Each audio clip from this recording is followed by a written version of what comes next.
And I think we are live. Just as always, let me know if the audio is working and that kind of stuff. I think it is working. I'm getting output here, but just let me know. Okay, but basically, welcome to tonight's stream. Tonight's stream, we are going to be comparing the world building of Lord of the Rings and Game of Thrones. And I know more broadly, we're actually talking about, Middle Earth and Tolkien's work and George R. R. Martin's A Song of Ice and Fire. I'm just kind of using Game of Thrones and Lord of the Rings as the general terms in that kind of sense. Welcome to the stream. If it's the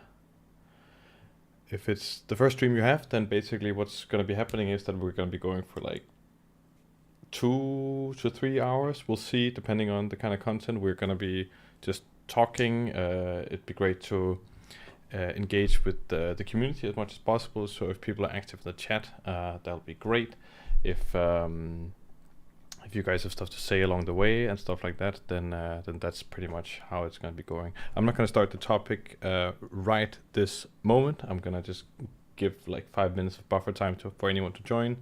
But the goal with the streams right now, I'm still pretty new to it, is just to like try out some stuff. And so today we're going to try to be doing this discussion. I've also been I feel like I'm learning something new with streaming every time, and I think last time we were talking a little bit about polls and stuff, and I just figured out how to do polls. I just realized now you can do polls in YouTube, so that's pretty cool. So I can do some polls and we can talk a little bit about some stuff in the different worlds, and we can compare, and we can get just like a temperature of people here. Let's see, I'm going to jump over to the live scene one. Yeah, so I created this little thing. That's basically what's going to be happening today. So hopefully a lot of fun. If you're in the chat, then let me know that you're there. Just say hi. It's always great to see who are the faces. Usually there's some returning faces. Sometimes there's some new people. It's all great. I would love a cheer there. I can see that there is a message from... There's a couple of messages from Greg Butry.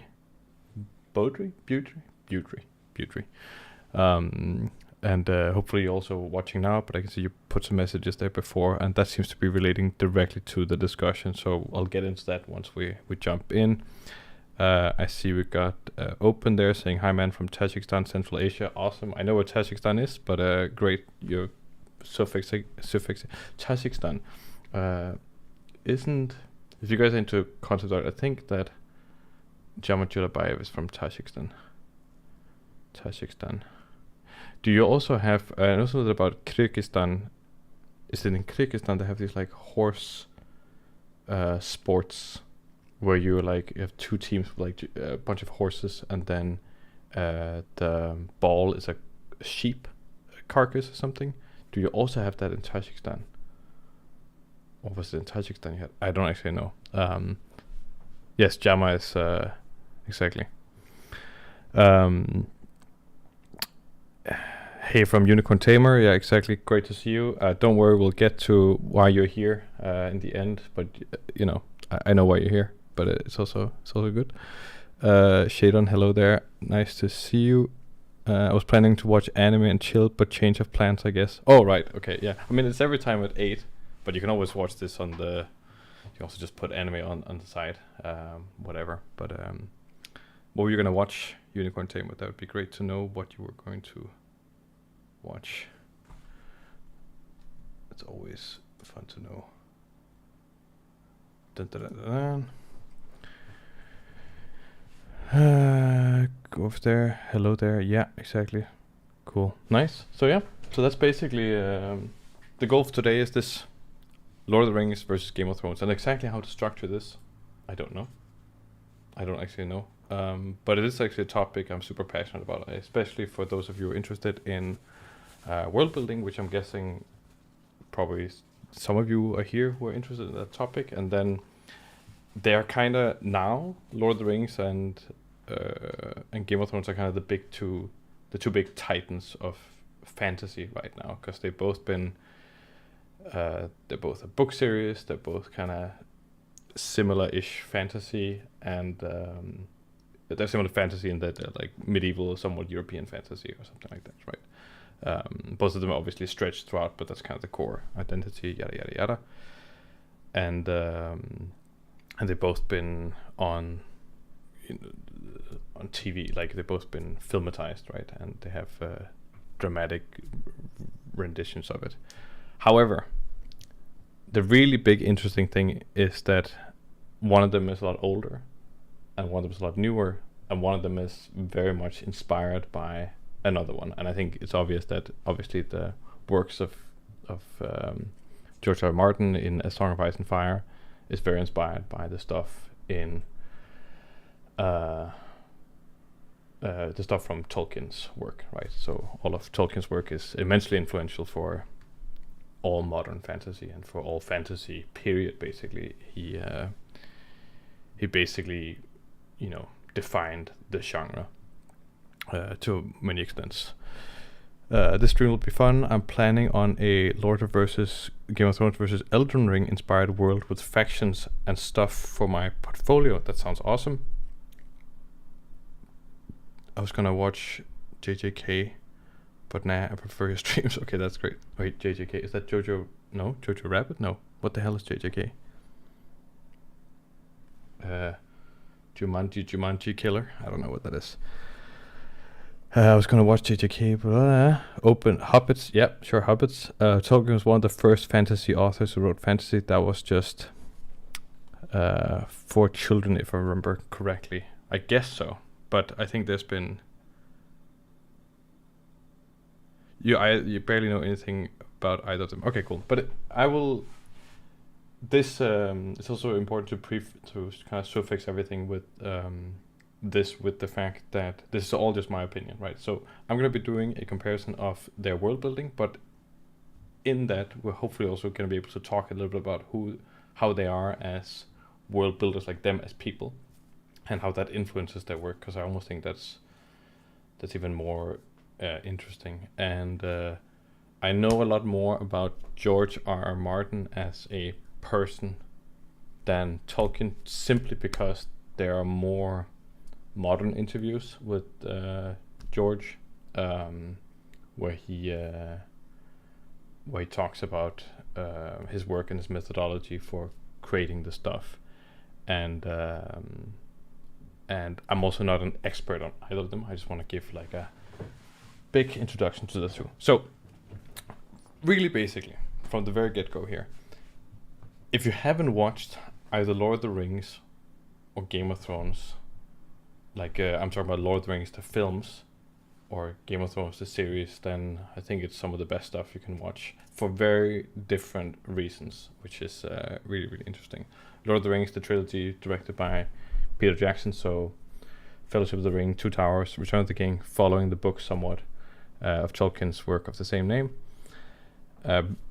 Amazing, beautifully orchestrated films, just incredible. And the same goes for the series Game of Thrones. Like, we don't talk about the last season or whatever, but still the season is still a hallmark of like it might be my favorite series ever. And the original trilogy of the Lord of the Rings, also some of my favorite films ever. And one of the things that they portray is like they're both like a gateway into the amazing world building that's behind both of these great works. So let's dive into that a little bit. I don't exactly know how this is going to go, but we'll see, and hopefully it can be interesting, and hopefully we'll learn something as we're going through it. I think I want to start off by talking about Tolkien, and because that's kind of going to lead us into George R. R. Martin's work afterwards, because he was very much inspired by Tolkien. So I have Photoshop open here, and then hopefully we can just be discussing some things along the way. So something that I've also mentioned, I have a couple of videos on YouTube, this world building series, which you can see over here somewhere. I'm just gonna pull them up in case you don't know them. I'm gonna do some shameless advertising for my own videos. This stream is sponsored by me, so so that's what's going on. I'm just gonna find this playlist here. yes, so I got this playlist over here called Worldbuilding, and that is me. And you see these streams are also in the thing right now. But these 4 videos here, world building, where to start, creating the idea, the methods to use, magic systems. I talk about some of the things I'm also going to talk about today, just in case you want to receive the information in a more structured manner. In one of those videos, I kind of state the fact that Tolkien, I think by trade, was a linguist, right? Which means that he was interested in language and was an expert in language, especially the English language, but also other languages and stuff like that. And he had great fun with the languages. And I think what is known is that he was involved in World War I and World War II, as I remember it correctly. I'm just going to be looking this up here, just so I'm not saying something that was completely yeah, both. He had experiences from both, but at some point he started writing his own language, right? He started writing this thing called the Elvish language, right, which you might all have seen. It's like maybe Quenya or something like that, right? He started making this language because he was a linguist, right? So he started making this thing that looks like that, right? You've seen that thing before, and it was just, I think it was a playful thing, like a linguist playing around with things. It's like, oh, okay, I know Spanish, I know English, I know French, I know all these things, but what if we made up like a completely unique thing, right? To my knowledge, that's kind of where he started, and him starting there is really significant, because it definitely influences the feeling of the world and the importance of certain things. Like language is a very important thing for Tolkien. But he essentially started making this language, right? Just without having a world or anything, he's making this language. And then he started imagining, where does this language belong, right? Why do I have this? I have this language now. Where does it belong? So I think from there, there's kind of stepstones into, well, maybe this language belongs in a different world, right? Maybe it belongs to a people, like elves or something, right? And elves, they definitely live in a different world. They don't live in our own world, right? So some other world had to come about, and I think that was Tolkien's gateway in, right? And I think that's really interesting, right? So you have kind of this like elven language,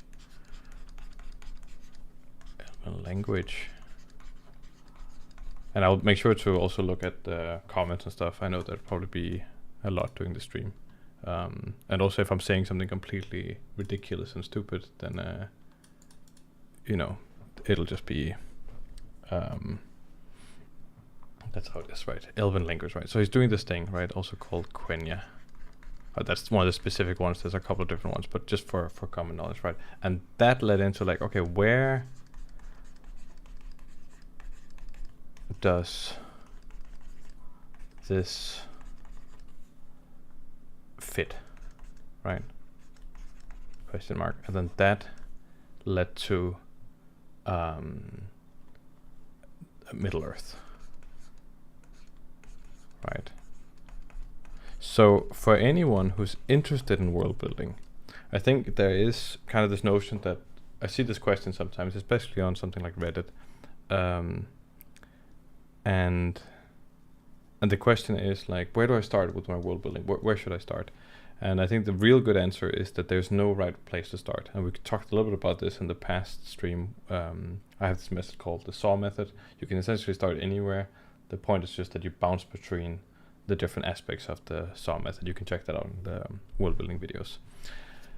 But arguably one of the most famous worlds in the world, maybe it's on the top 5 most famous IPs or worlds of all time, if not the most famous, certainly potentially the most influential like fantasy world or fictional world of any, right, started from just like messing around linguistically with language.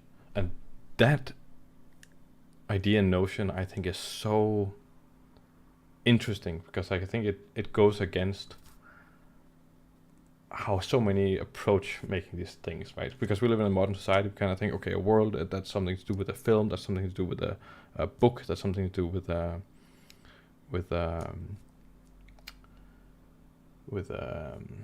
game, right? All those things are a comic book or whatever, right? But that wasn't the intention here. I think the intention wasn't to write a book, and I mean he didn't even finish most of his books, right? That was handled by his son, his Christopher Tolkien, right? He was merely playing around with something, and then he started dreaming about something, like imagining, and then that eventually became Middle Earth, right? And from there, once we were starting to get into Middle Earth, then we definitely see that. I think that Tolkien was. I remember reading or hearing that he was he was quite interested in Norse mythology and Greek mythology, particularly Norse mythology actually, and that the English didn't really have a similar kind of mythology, right? It was kind of this mismatch of things because the Romans had been there, and there was Celts, then there were Saxons, all these different kinds, and Normans, right? And all introducing these different mythologies. So there wasn't really this clear history of mythologies. It was a bit more messy, and I think he was kind of interested in creating something hypothetically that could have been like an English mythology in the same way that Norse or Greek or Roman or whatever.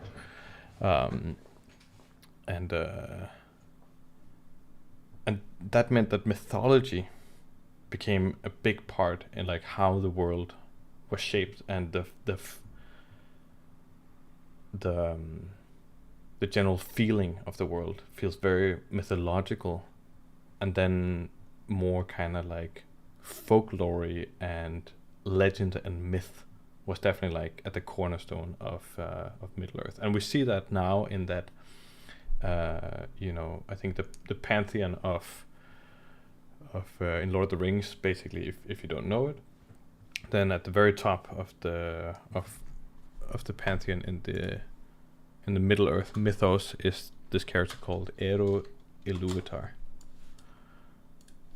Ero Ilúvatar, right? And Ero Ilúvatar is kind of the god beyond everything, like above everything.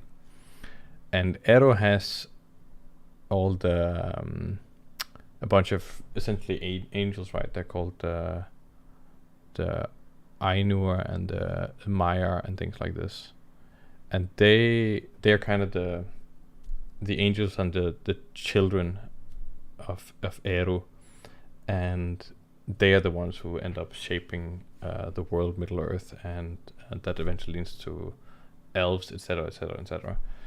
And some of these Ainur are Maiar, and some of the Maiar are, for example, Gandalf and the other wizards. They are some of these. So they're kind of these like angel-like beings, or gods or demigods or something that take physical manifestation on the world.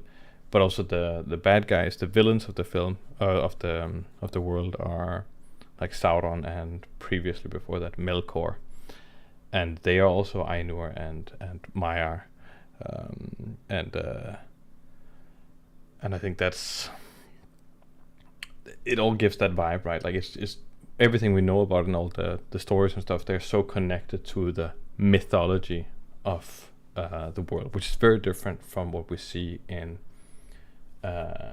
Game of Thrones and in Song of Ice and Fire, and it gives them very different vibes. And that's, as we go on the discussion, that's going to be the major like contention between those two things, is that they have that difference. So mythology is a big part of Tolkien's work, like, and you'll feel that through everything. But then I want to come back to the whole linguist thing, right? So the way that the world was created like in the lore of Middle Earth, the way that the world was created was through song, right? So Eru Ilúvatar, the god we looked at before, was essentially was singing together with the angels, the Ainur, and the world came to existence, and everything that was came to existence through song, right? And song is such a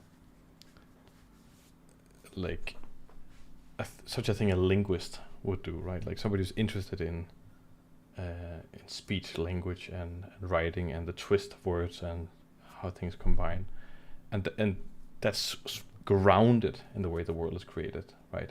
And I think that's so fascinating that like that's where that came from, and that's that identity it has from the very beginning of the world. It has like a linguist's touch,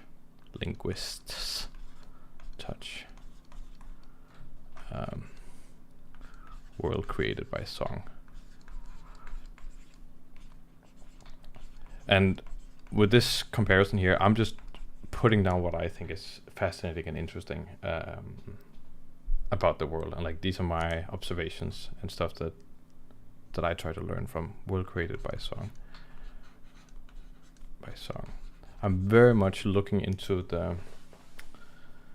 how these things were created and why they were created, associated with the kind of people they are, and how that manifests itself in the world. And I think that's important because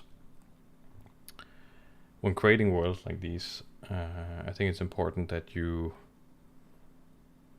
explore what you care about and find fascinating. I think just sitting down and going like, okay, I'm going to make up some cities, then you made some cities, then you can almost write down a list of how to make a world, but then that doesn't make it interesting and unique. The fact that Tolkien is a linguist and so interested with words and was kind of looking to create this sense of mythology meant that he was very much approaching it in a different way than I think most people are creating it. Now people know that, oh, I should create mythology, oh, I should create languages because he did it, but the reason he did it is very different than why people today are doing it. People today are doing it because Tolkien did it, but he did it for a very different reason, right? And that means that even now his world is still unique and different.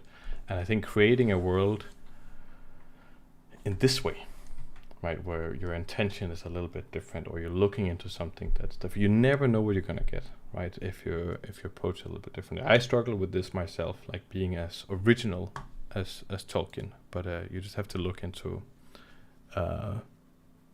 So, any case, I'm just gonna read some chat because I think chat is on fire right now. So, just to not ignore the stuff.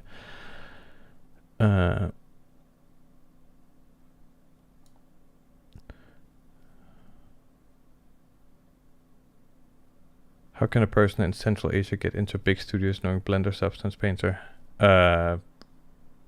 You just work on your portfolio. Just work on portfolio. Make sure you're out there. Like that's the important thing. Make sure you're on ArtStation, etc. Have a good portfolio and just send your application. So you're saying knowing Blender and Substance Painter. Substance Painter artists are always needed, like texture artists. So just work on your craftsmanship, and then you. It sounds really lame, but the method is really keep trying. Sly J Cool. Game of Thrones characters are really good, especially with all cinematography of LOTR, and it's also quite nice. Okay, we'll get there. Similar to how Tolkien linked linguistics, George is quite liked heraldry. These hieroglyphs look Arabic. I mean, he was inspired by Arabic for the Elven language for sure.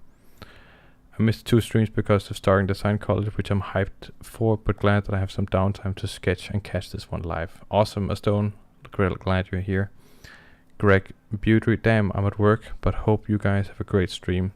Oh, okay, but Greg will be doing streams in the future in the weekends, hopefully, and then if you want to catch those, then but you can always watch this one after. Sky J Cool, I usually start with geography, then move to cultures, languages, religions, then politics, states, other features, etc. Yeah, exactly. Bear was also an inspiration for Tolkien, I believe. It very much was. He was very inspired by the legend of Beowulf. Hot take right here, not really a hot take, but controversial opinion. There's a Beowulf film from 2007, this CG one, with Ray Winston, Angelina Jolie, and the actor who plays Mad-Eye Moody, and in Bruges films, and Anthony Hopkins, and what's his name, John Malkovich. I absolutely love that film, like beyond anything. It's directed by Bob Zemeckis, also did Forrest Gump and Back to the Future. And then you're like, oh, then this one? How is that the same guy? Well, the movie, I think the thing is just that it's getting so much. I don't want this to be. I'm really passionate about Beowulf. I made all my friends watch it many times. I watched the film maybe like 30 times or something. It's actually just a really awesome film. It's very direct. It takes itself very seriously, right? Which is hard because everything kind of has this like a little bit too early 2007 CG. They tried something very daring and a little bit too early, but if you kind of look past it, then genuinely that film is, I guess, it's very funny also. Not because it looks goofy, but it's just some of the jokes there are impeccable. The acting is kind of awesome. The drama, the tension, it's a very, I love that film so much. I think if you haven't seen the film, then there's this creature called Grendel, which is the troll that's terrorizing the city. And when he appears, Grendel, it's a terrifying scene. He's just screaming, and I think cinematography-wise, it's so unique and different. I love that film. Like, and 100% has flaws. Like, there's a CG Angelina Jolie model with like weird golden high heels. It's ridiculous. However, any case, Beowulf, yes. Beowulf also was an inspiration. Like, there's actually some pretty interesting folklore in Central Europe, but yeah, nothing close to Norse mythology. No, but 100% there is, and I think stuff like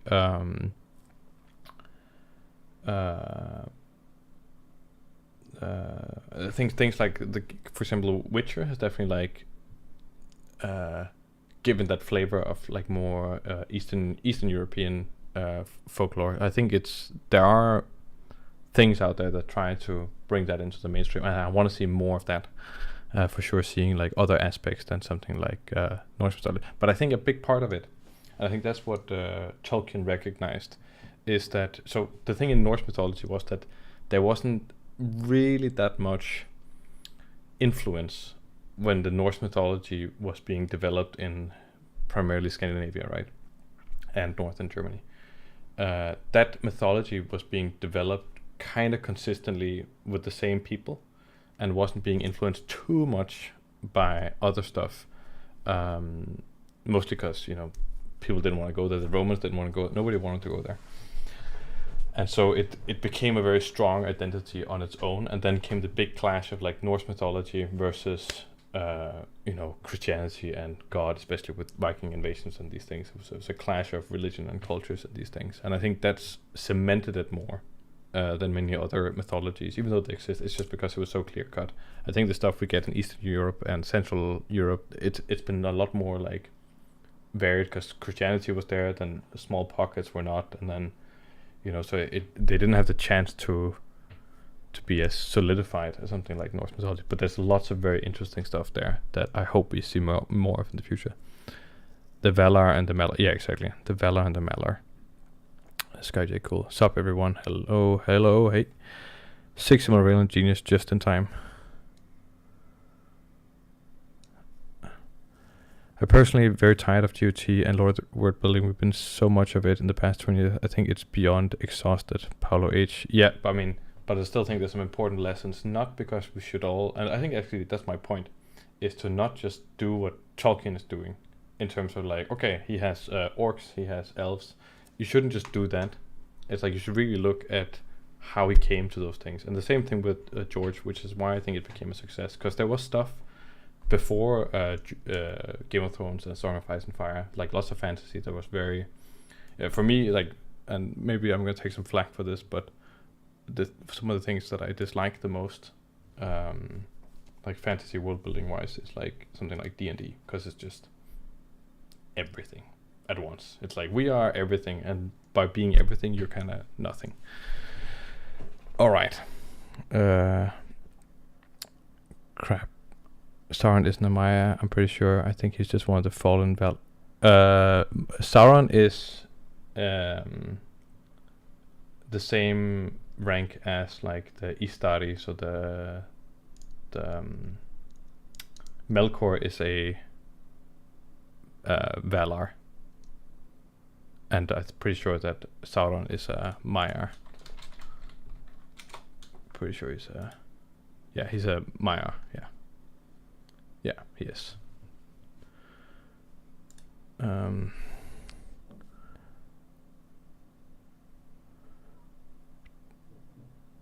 Okay. Lots of things here. That's how Melkor corrupted part of the world. Yeah, notice that didn't fit the song. Yeah, exactly. That's the whole thing. Are you making lore on a world you're creating? Is that what you're asking? No, we are discussing Lord of the Rings versus Game of Thrones. But more specifically Middle Earth versus A Song of Ice and Fire. Him recalling the swimming race and facing the siren, then facing Grendel's mother is such a cool decision because it contrasts the epic hero figure with the reality of his humanity. Yeah, exactly, Dakota. That's exactly the thing. There's a scene in Beowulf where Beowulf comes to spoiler alert, by the way, you can turn off your ears. He comes to this village, or he comes to Denmark, actually. Like, I think that's what happens. And then there's mountains in Denmark, which doesn't exist, so it's also incredibly historically inaccurate. But there's also dragons and stuff, so whatever. He comes there and then he has to kind of tell everyone what a hero he is. And he tells the story of like these sea monsters that he has to kill. But like he was racing a guy, like swimming, racing a guy. But then before he could finish the race, he was attacked by sea monsters, and he had to kill them all before he could finish the race. And then he's like just killing one sea monster, and then one other guy who's particularly John Malkovich's character, who's very skeptic. He's like, and how many of these things did you kill? Was it like 20? And then he's like 9, right? And it's just like, and then one of his Beowulf buddies is like, last time he said it was 3. You know, the story keeps growing and growing and growing, and so it's very evident that this guy is like lying just to boost his own legend or something. And that's kind of the idea with that film, is like it's about legend and being a hero in a very different way than we're used to, but maybe in a more real way. It's great. Any case, back to this thing. So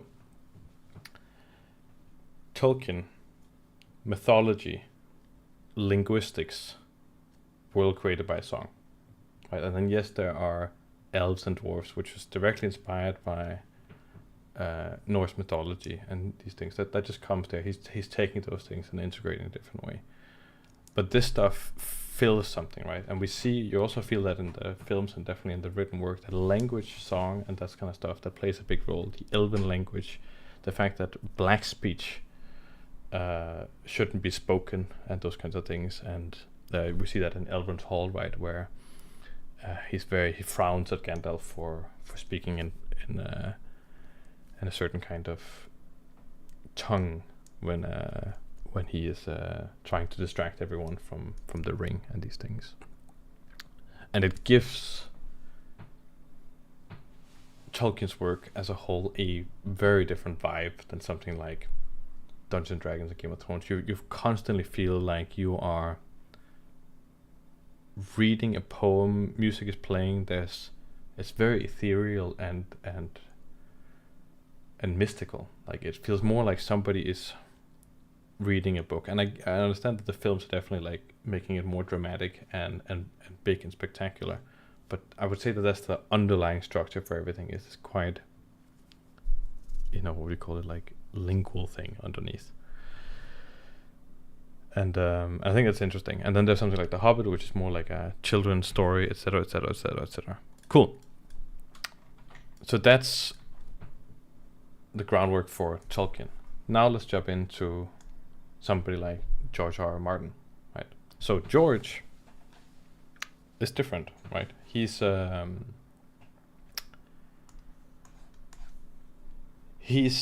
somebody who was for the longest time a sci-fi writer. He's mostly been writing sci-fi, and I've been watching lots of interviews with George just because I think it's just fascinating. I really like what he's been doing. I think he's great at writing characters, and overall the thing with George is that he's a huge history nut. He's very interested in history, specifically lots of European history, but like Game of Thrones is basically, or some of the stories leading up to Game of Thrones is very much like War of the Roses, right? I think that's the one big known thing. But he is a history nut beyond anything else, and his world smells of history. And I think that's also the thing you feel when you either read the books or you watch the show, is that it almost feels like this was something that happened, right? Apart from the dragons, but it feels real in a different way. People feel, like they did maybe 600, 700 years ago, right? There's a quality to them. Lord of the Rings and Middle Earth and stuff, that feels like something that happened before our world was the way it was, right? It's a different world. It has that same vibe as something like a Greek pantheon and the stories there, or like Norse mythology, something like that. It feels otherworldly, right? Where Game of Thrones feels a lot more connected to who we are. And despite the fact that they're both fantasy, I think they're containing very different feelings. And that's also why someone like George R. Martin has foregone having lots of crazy races. He doesn't have orcs, he doesn't have elves, he doesn't have like a race of dwarves. There's obviously people with dwarfism, like Tyrion and stuff, but they're not fantasized in that way. It's a lot less fantastical in that sense. But something that's interesting, I think you can find this if you watch some of the interviews with George, is that he said specifically with A Song of Ice and Fire, he had mostly been writing sci-fi for a long time, which meant that he had a lot of interest in sci-fi, a lot of interest in superhero stories, which meant that he was thinking very... With sci-fi, there's a tendency to think a little bit more logical and hard and categorical with how you're making your stuff. So that was kind of his foundation. But he started writing A Song of Ice and Fire, and that was the first time he said, and I remember this distinctly, it was the first time he said that that something had stuck. He always had this problem. He said that he'd been writing something, and then 3 months later he would come back to continue the work, and he'd completely forgotten where he had left it, and he was like, oh, this doesn't work, I'm going to rewrite this, right? Like the stuff, and not because he didn't do good work before, but it was just, it didn't latch to his brain as much as before. But then he wrote A Song of Ice and Fire, and the first thing he wrote with A Song of Ice and Fire was the scene with the wolves when the Stark children, they find these dire wolves, right, and then they take them in and stuff. That was the first scene he wrote, and he said that even when he had taken like a break, like 3 months or something, and then come back to it, it was all right there, like it all just stuck with him, right? It was as fresh as it was 3 months ago or something like that, and that was the first time for him, and that was quite late in his career, right? That was in the early 90s or something, right? That happened there, and he had already been writing for 20 years or something. It happened really, really late for him. And that was the first time he had that feeling. And then he went over the Song of Ice and Fire, and he knew that this was different from anything he had done before, right? And I think that feeling of having that kind of relationship to your work where it just feels as fresh as it was 3 months ago without having thought about it, that's also a good marker of like, am I connected to my world? And he had done so little for this thing, right? But he was still very connected to it. And maybe it was just something about the specific scene with the Starks and the direwolves and these things that triggered that for him. But I thought that was just incredibly interesting. So they're coming from very different things, George is much more historical.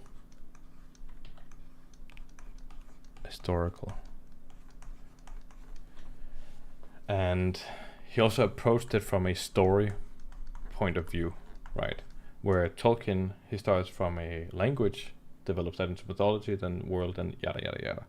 Where George, he starts with a story, he starts literally with a scene, right? Just a scene with characters talking, right? It's much more dynamic in a different way. He doesn't have all these systems and these things. And from that scene, more scenes probably, more, and then slowly the world is coming together. And but the whole drive comes from a fascination with history and the historicalness of things, right? And I think that's been said many times that George, he many of the things in Game of Thrones are in the A Song of Ice and Fire are very inspired by history, like the Red Wedding famously is inspired by this thing called the Black Dinner of Scotland or something. You know, the whole conflict is very much War of the Roses, like fighting for thrones and kings. And also some of the specific characters are very much like, I think, was it somebody called Aegon the Fourth or something? He was definitely the Henry the Eighth of A Song of Ice and Fire. So there's lots of, and he's making these comparisons. And I think the best thing is the map. Let's see here, Westeros map. I think he said that at some point he was writing all this stuff and he needed to create the map, right? And I've seen lots of these things, lots of these maps that are trying to overlay Westeros with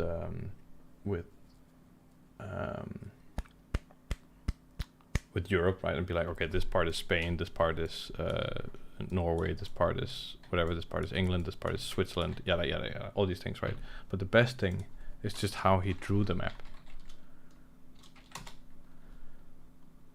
And what he did, as far as I remember, as he told it, was he took Ireland, and maybe you're starting to see this now in front of you. Can you see where Ireland could fit in? He took Ireland. He turned it upside down. That's all he did. Turned it upside down. And then he did this.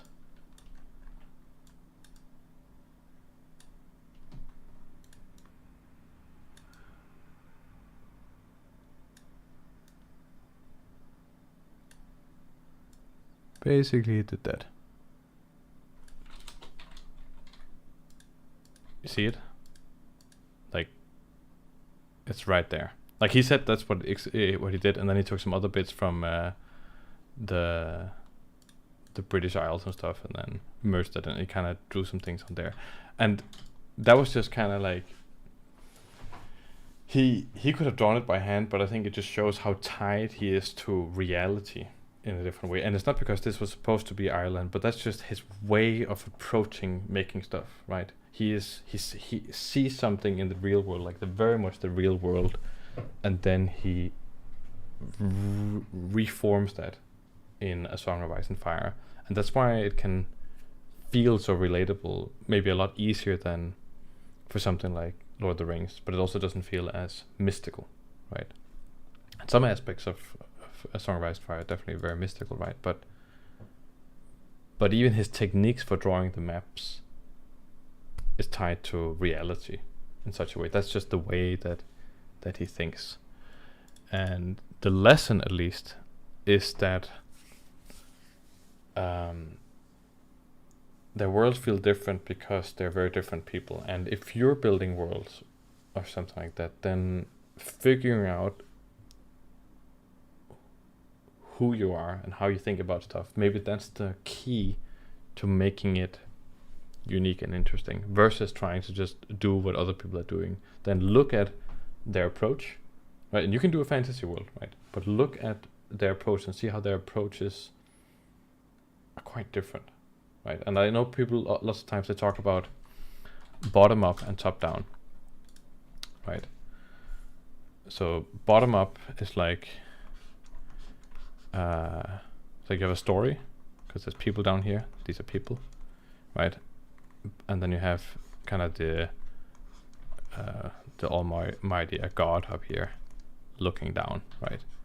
So if you're doing bottom up, so let's write B for bottom, up for U for up, right?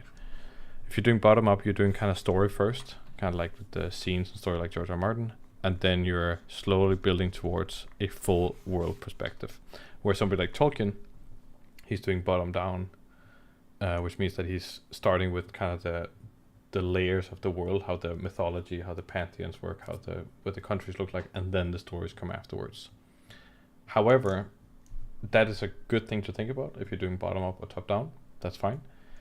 However, I think this aspect of like George R. Martin being very historical in many aspects of how he's making the thing, and Tolkien being much more like the linguist path, right, and that kind of personal fascination with mythology, and maybe I think also like national pride, not that he's like a Nazi or anything like that, or like a English Nazi or something, but just like being proud of the local culture of England.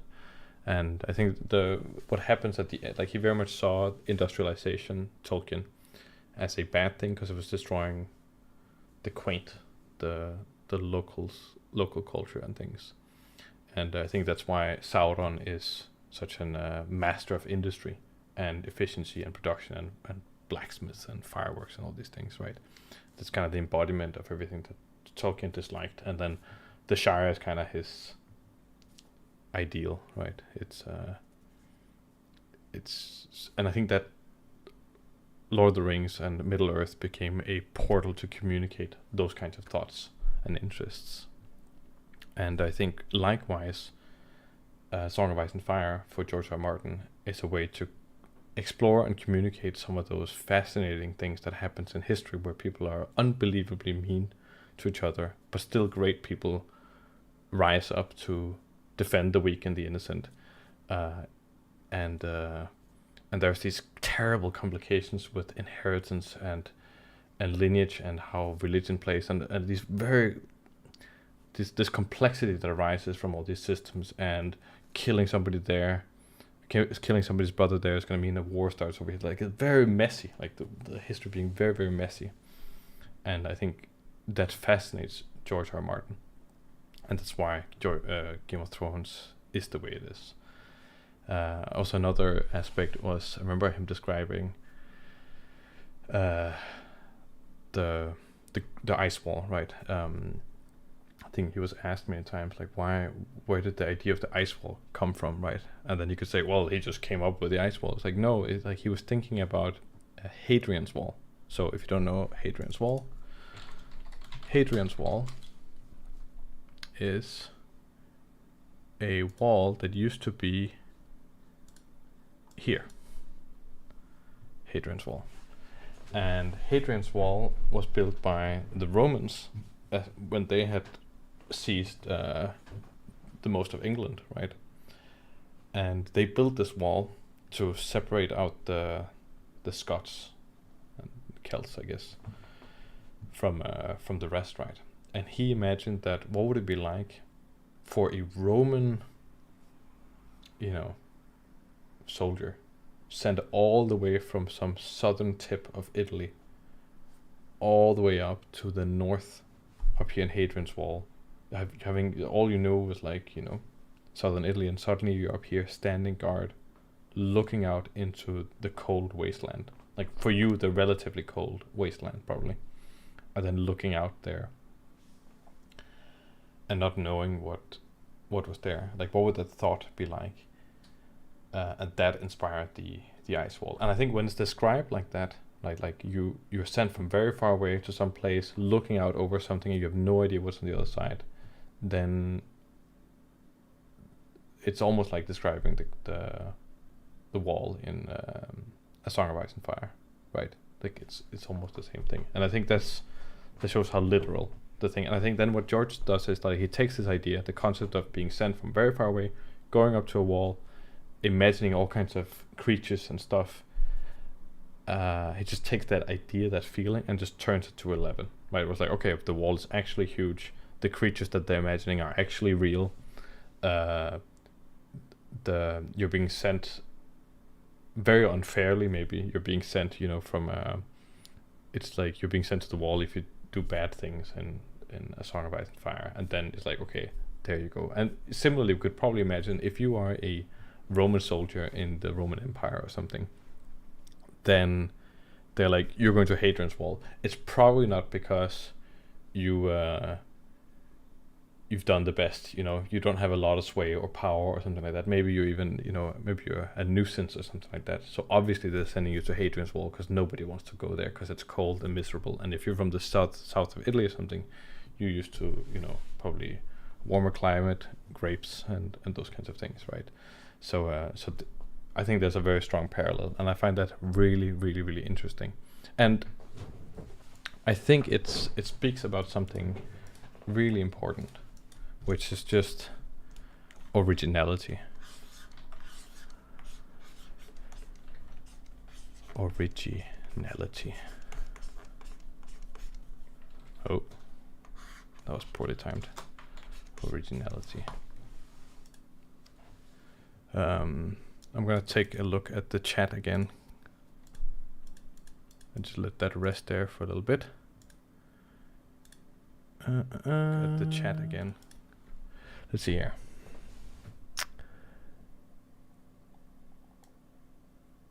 Laura's a star that is born.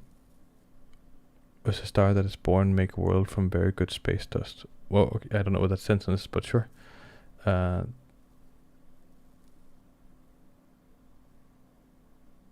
Something came up, sad to go for now, but I'll try to be back before the stream ends. Have fun, guys. Unicorn Tamer, okay, see you later.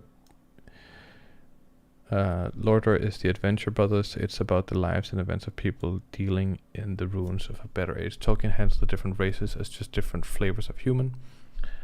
Miyazaki started that way too, just straight story. But yes, Miyazaki is also a very interesting aspect to this stuff. And I do want to. It would be fun to bring in some other people, like some other creators, just to look at how they're creating. But I was actually specifically thinking about Miyazaki.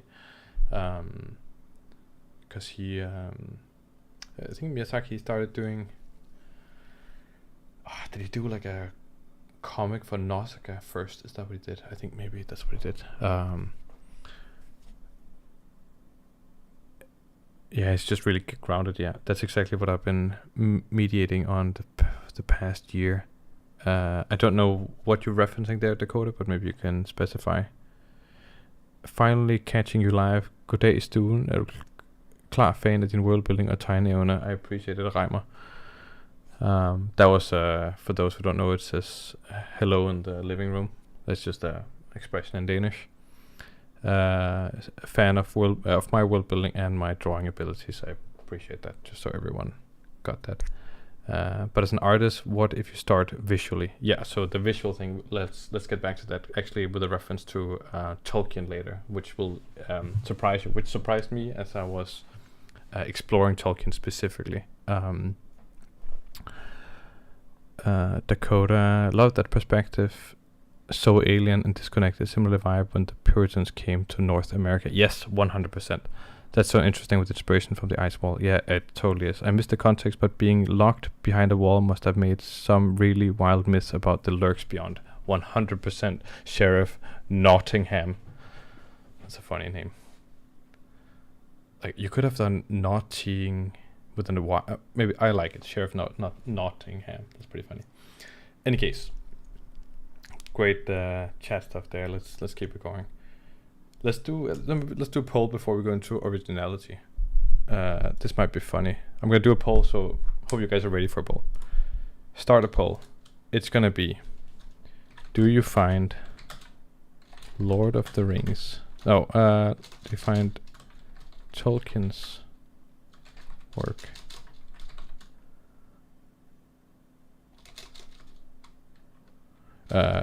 which do you find more original? Question mark. Tolkien's work, George Martin's work. There we go. I'm going to start a poll now, and it's going to be which do you find more original, Tolkien's work or George R. R. Martin's work? So the way I want to answer this question on the poll is, the poll will appear in the chat, is it's just looking at them separately. I know that George R. R. Martin's work was also inspired by Tolkien's work, so that makes it, I think, just purely per definition, Tolkien's work was just more original. But just looking at it right now, when you see the two, which one feels more original and more fresh to you? Just, it's a very hard question. There's no right answer, but just like the feeling that you're getting, that you're like, okay, you know what, this draws me more, or this draws me more. It just feels more like, just answer with your gut, basically. The poll goes. I'll let the poll be for 5 minutes, and then I'm just gonna take a break while you answer the poll. So please, everyone who's watching, just answer the poll. Then we'll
And we're back from the break. I just took 5 minutes to also make some kingly food, noodles. Yep, noodles. For anyone joining late or anyone watching later in the stream or whatever, we are discussing Lord of the Rings versus Game of Thrones, or more specifically Middle Earth versus A Song of Ice and Fire, and we're talking about the world building and kind of how differently George R. Martin and Tolkien they create their worlds. And we just had a poll now running to which asked the question of which do you find more original, Tolkien's work or George R. Martin's work, and I'm gonna end the poll now. So if you haven't voted, then vote within. No, actually that won't work because delay in the stream. Anyways, I'm gonna end the poll. They're cool, nice, and I think the conclusion is very much that from 8 votes, great. I actually got 8 votes, awesome. I can see there's 11 people watching now. Any case, but it looks like that more of you are saying that Tolkien's work is more original. That's the answer I was expecting, right? And but some of you people also wrote that that you're not familiar with A Song of Ice and Fire, so it would be unfair to vote. That's also completely fair. I'm going to do a different poll now, right? Different poll. And the poll is going to be, which do you like more? A Song of Ice and Fire, Tolkien's work,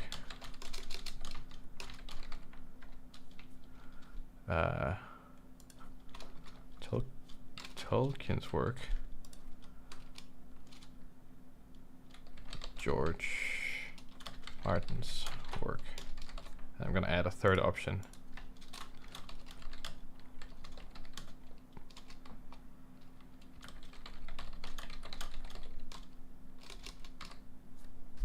Start poll.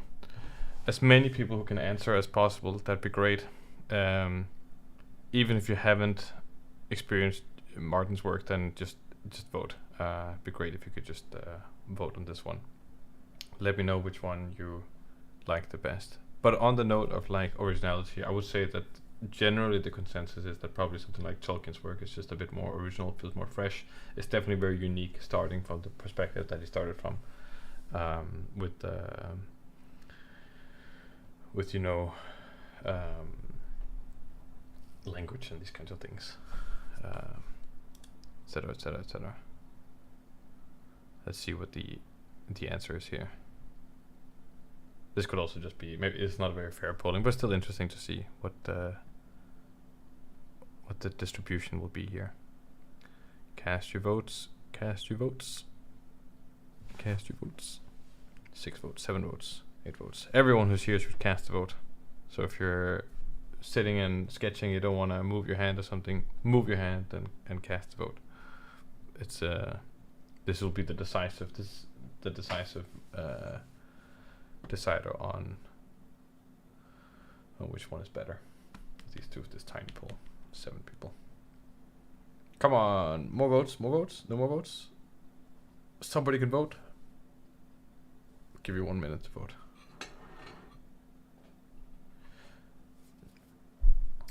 Then I will reveal what the point of this was. The first point was just to test out if polling works, and polling actually works, and so that's great. Also, Schultz Division, great that you're here. Nice to see you around again. No more votes? No more votes? No more votes. Oh, there was 1 vote. No, then it left. Okay, thank you. That was a vote there. Cool. Okay, we have 8 votes. That feels fair. We have 8 votes again, so I'm gonna end the poll. Okay, cool. So the result for this one is that, could you fairly say that originality doesn't equal preference, right? So personally, I probably like George R. Martin's work more than I like Tolkien's work, but I like both of them, and I almost would say I like both of them equally. It's just that I like them for very different reasons. But if I had to absolutely choose, I might actually give a slight edge to George R. Martin for the one fact that I think more about it, especially when I'm making my own things. I think a lot more about Game of Thrones than I think about Tolkien's work. And it's a little bit unfair to say because like Tolkien's work is inspiring everyone's stuff at the end of the day. So you're indirectly thinking about it, but directly I am thinking a lot more about A Song of Ice and Fire and Game of Thrones. And I think the TV show obviously did a huge part in that, in exploring those kinds of things. So that's why we have originality kind of just listed here in the middle. I think that I talked to a lot of people about like world building and the science and ideas and these things, and lots of people are very concerned with originality. But like we just discussed and looked at,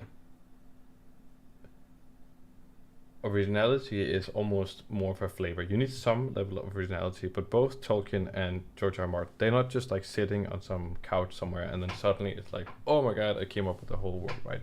They're very driven by something else, right? And they literally build their stuff on top of other things. And I think that's just like a really important point to hit, that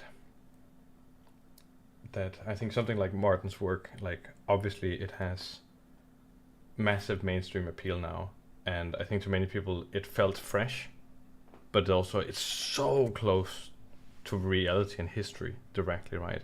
So talking about originality, it's almost that the originality in Martin's work is actually just the attentiveness it paid to history and how close it tried to mimic history in a fantasy setting, which typically that hasn't been the case. Fantasy has been about like explore the wildest thing somewhere else, a very escapist mentality, like it needs to be very otherworldly, almost like we want to be completely gone. But the originality almost came from like being really, really close and being really unoriginal, right? And that made it original. So I just think if you're struggling with things like originality, then there's just very different ways of approaching it, right?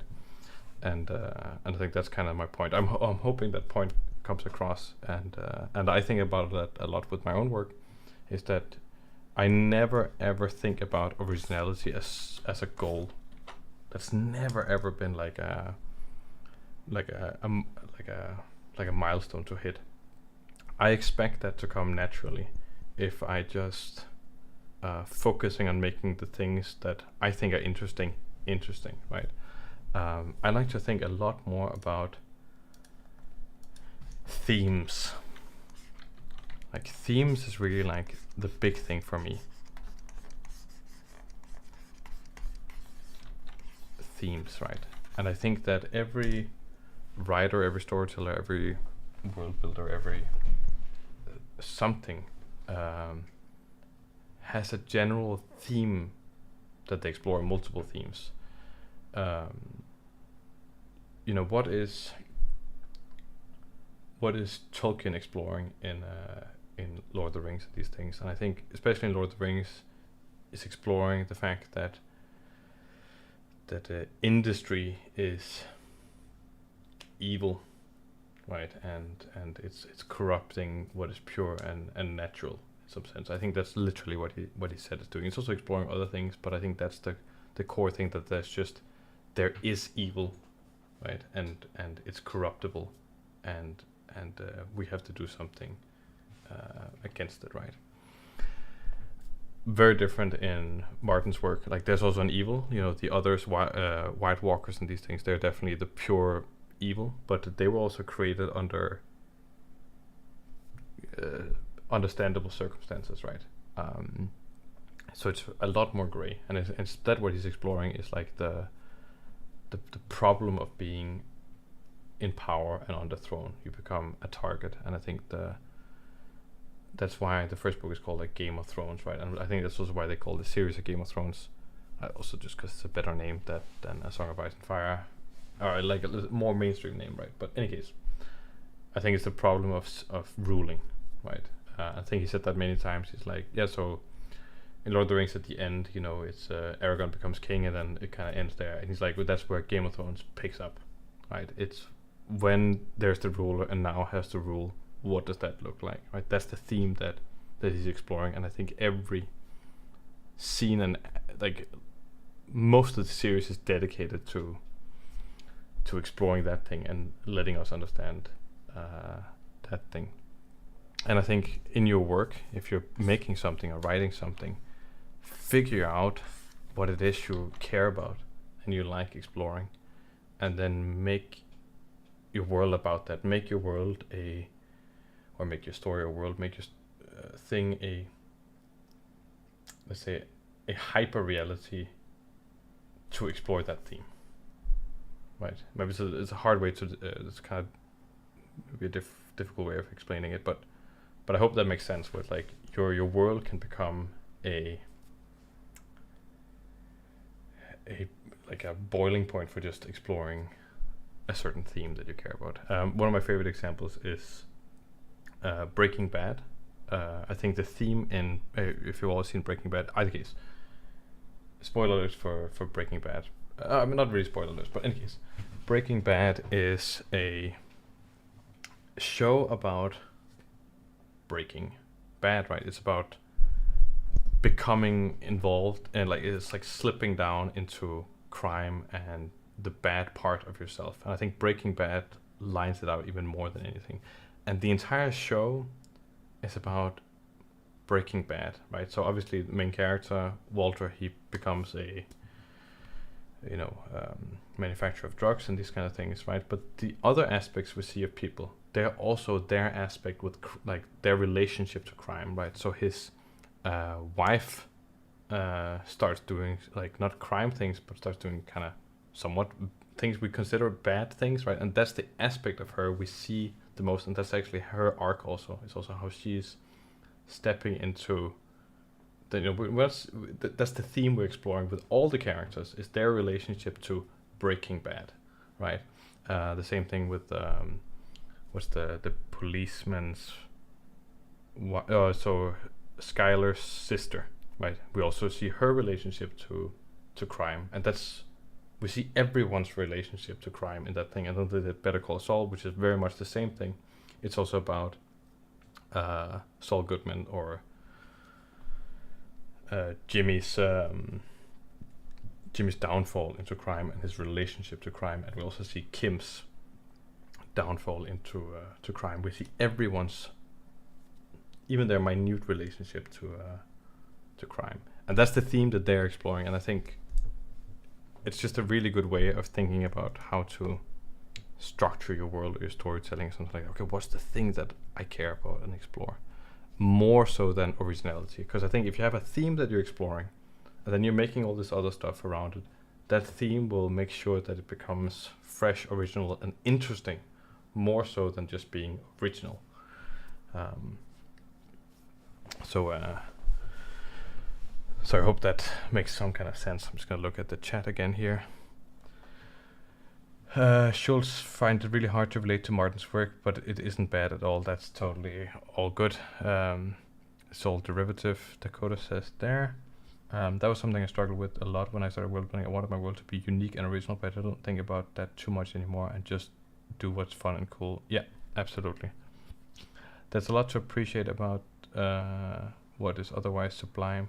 Themes, yes, 100%. That's pretty much all I care about now. Yeah, that's great. Hi, joining a little bit late. Did I miss something important? You just missed my opinions and stuff, so it's not that important, basically. But we're exploring Lord of the Rings and Game of Thrones and comparing them. So hopefully that will make sense. Train spotting Vagabond. I've been thinking about similar things in relation to my character's art. I'm thinking too much in terms of archetypes than anything else. I'm thinking much more in terms of archetypes than anything else. In my world build, my main theme is nature versus man and the cyclical duality of nature. Yes, great. I think really honing in on that theme and figuring out how you can explore the theme in different aspects of your thing, that's going to be awesome. Good fantasy is an evocative setting that held as a catalyst for human experience, the heart in conflict with itself. The code for me, it's Halo, so I took Jean-Pierre to another direction. Halo is incredible. Halo has incredible storytelling. Okay, cool. So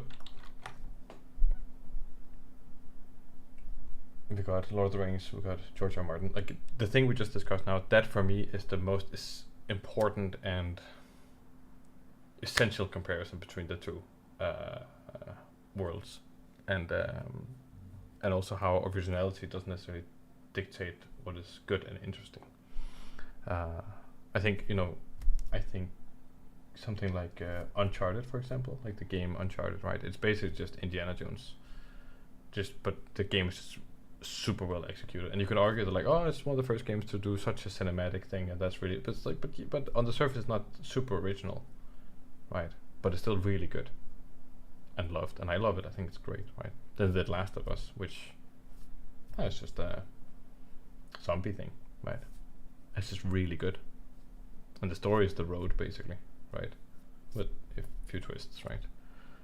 But it's the road and zombie stuff, but it's just really well executed, and the themes they explore are really, really clear and interesting, and that's why it's good, not because it's original. You know, so it's just a lesson in originality, and I think it's something that both Tolkien and George R. R. Martin has taught me in each their own way, I think. Okay. Other aspects we could compare between the two are also interesting. We could talk about things like characters and things, but I think everyone's kind of understanding of like how the characters are very different. You know, they're very legendary in Lord of the Rings, and they're very relatable, I think, in relatable and grounded and realistic in A Game of Thrones.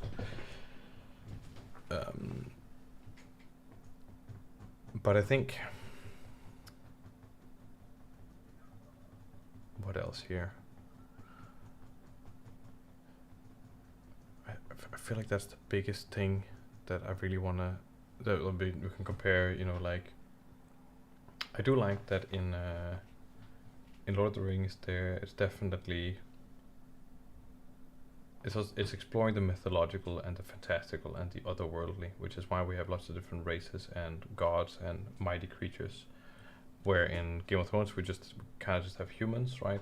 We also have children of the forest, we have White Walkers, but I think if there were elves and a race of dwarves and these kinds of things, or a race of orcs in that way, then oftentimes, especially like in something like D&D, they just become other humans, right? And I think George recognized the same thing. We're like, okay, they're not serving any function other than just being a visual treat, almost, if you can say it like that. They could serve like a function. There could be like a divide or a discrimination between the different people, which there kinda is in Tolkien's work, right? Like the dwarves have a hard time with the elves, and the elves live a very different life and have a different relationship to the world and stuff. So I think the way that Tolkien is doing it works quite well, and I think both of them actually do something that I really like, is that like if you have a unique fantasy race or something like that, then do something with it that's different than them just being a human, right? And because it makes it special. Like, and I want to, like, as a viewer, I want to see that special thing that it needs to be justified that race exists. So give me a special reason for why they are the way they are, and how does it make this world different, right? And I think if you're just doing races for flavor and stuff like that, then you know, it's you can do more. And I think both George and Tolkien are really good examples of that thing. You know, they're using what they got to tell something unique, and that's something you can learn from both of them. I use them specifically, those two, as a gauge for like, is this needed, right, etc. Cool. Nice. Let's see here where to go from here. where to go from here. If there's any questions or opinions or something like that, that'd be great to hear from people in the chat, just wherever you think that could be interesting to explore, then let me know.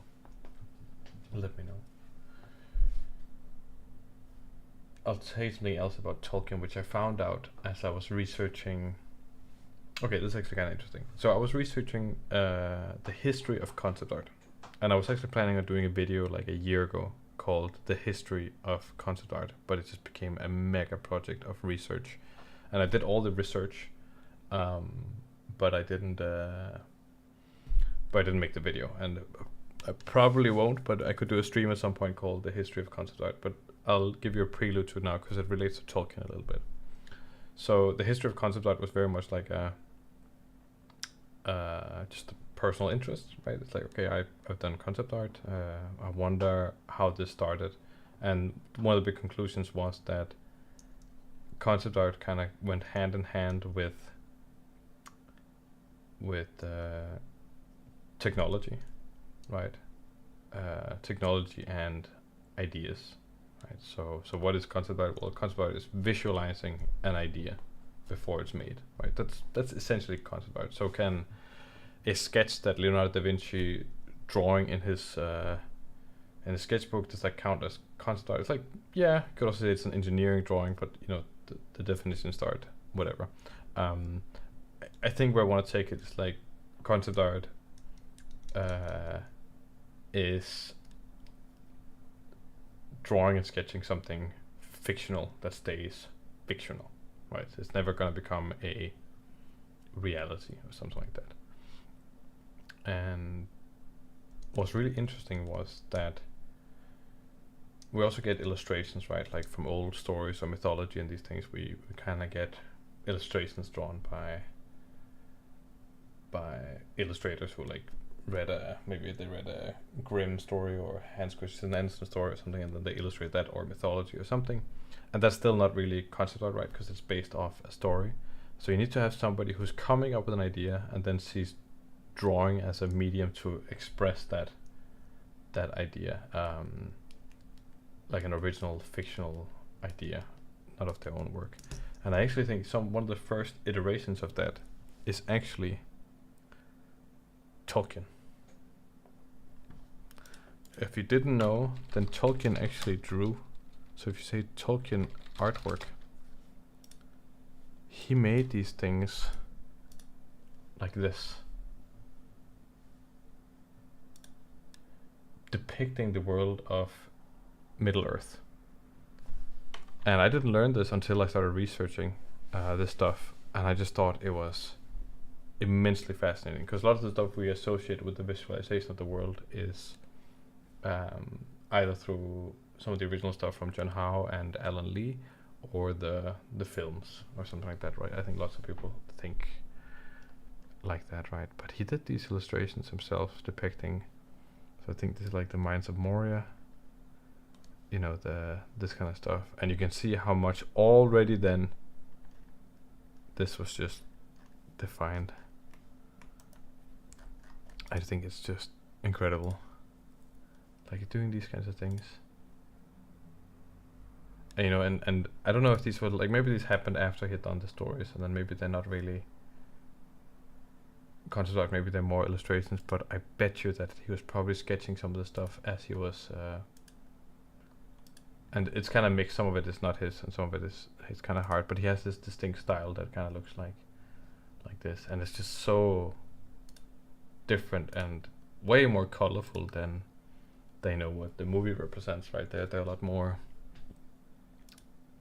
grounded and darker. This is not him. I just thought it was so interesting. I think that relationship between visuals and the world. Yeah, this is more like a side note. Yeah, I think this is great, the way he's depicting it like this. And this also maybe says something about how he imagined the world. Maybe it was more in this context, or maybe also didn't have the ability to draw necessarily realistically, but maybe that was also not the intent. Maybe it was to have it more like mythological, like it almost looks like a tapestry or something like that in the way that it's depicted, right? And maybe that's how he wanted it to be represented. Is my guess. It's just my guess, I'm just assuming here, but I think it's quite interesting. Okay, I'm just gonna read here. So then, what is better approach to making good fantasy race? Just make them more alien? How do we can talk about that? Yeah, let's slide into that kind of stuff there. How do you try and do that in your own world building, making the races feel different and serve a different purpose? I have different races, ancestries, because I mostly use my world for D&D and stuff. Yeah. History of concept art sounds very interesting. Yes, there's so more with the history of concept art. I think something really interesting is that the tools for so today we use tablets, right, for drawing stuff. The whole tablet stuff, it wasn't developed so you could draw on your computer and make drawings. It had to be fueled by somewhere with money because it was quite significant technology, and there was one business that's been around for a while that's been pushing design tools more than anything else because there's so much money in it, and that is cars. Car manufacturing, car design has been the groundwork, has laid the foundation for all the technologies that allows us to have tablets today. The first drawing tablet was made at a car design firm or something like this, and they used it to design, maybe it was Ford or something like this, maybe a different one, I don't know, but maybe Mercedes, was it Mercedes? Something along those lines, just for designing cars. And they have been pushing the idea of sketching something out and then drawing something. And it was just, that was a side note to the whole history of concept art thing. And I found it really interesting.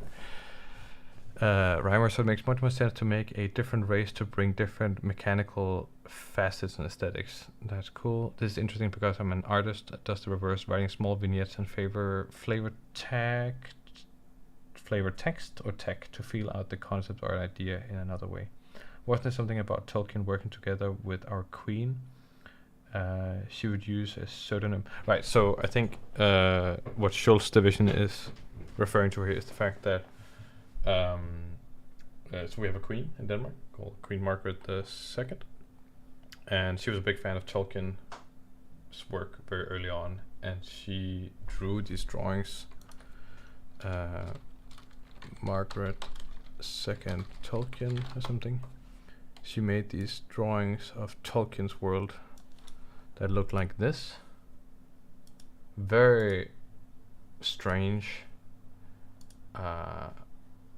drawings. I'm not sure if that's hers. This is the one I know. Kind of like very bizarre and otherworldly, like almost more patterny than an actual drawing. Like it looks more like that, right, than anything else. And she drew these drawings and she sent them to Tolkien under a pseudonym, so that he wouldn't know that it was her. But I think it's on record somewhere that he's saying that like this was the closest rendition of how he felt his world looked. Right. So he looked at these things and said that this was the closest to how he imagined the world, right? But, like, I don't know if it was closer than what he had drawn himself, but like outside influence, like this was very much how he saw it, right? And you're like, okay, if this was the way that he saw it, then that's very different from like how he may be thinking about his world. Maybe he's not really thinking about his world. It's this very like real physical way, right? To me, these look way more mythological and tapestry-like and pattern-like. They look ancient in a different way, right?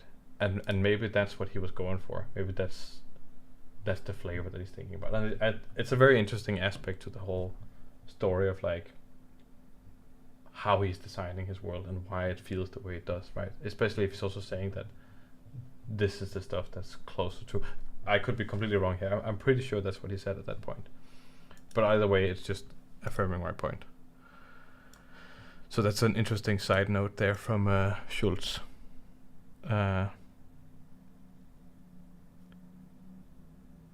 Talking about card design, I just thought of Da Vinci's work as a concept art is as well. Yes, that's what I mentioned before, but totally yes.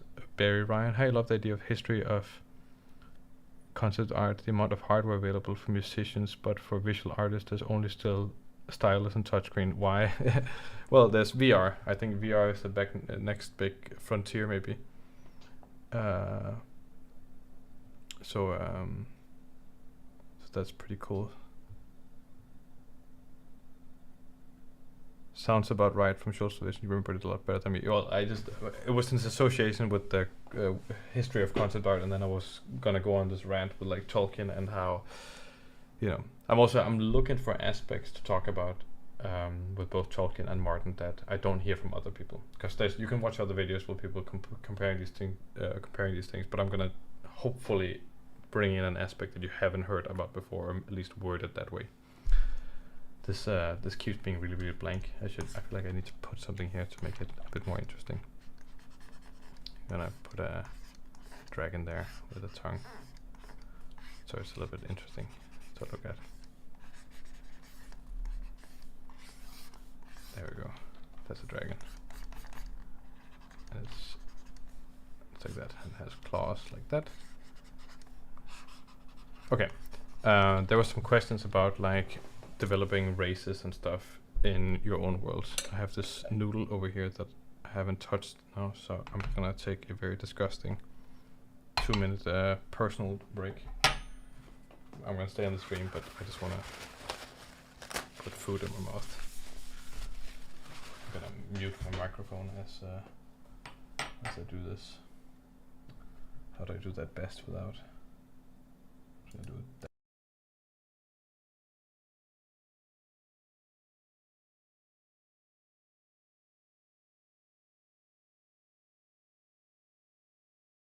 Oh, that's just awkward with like no sound. Sorry. Oh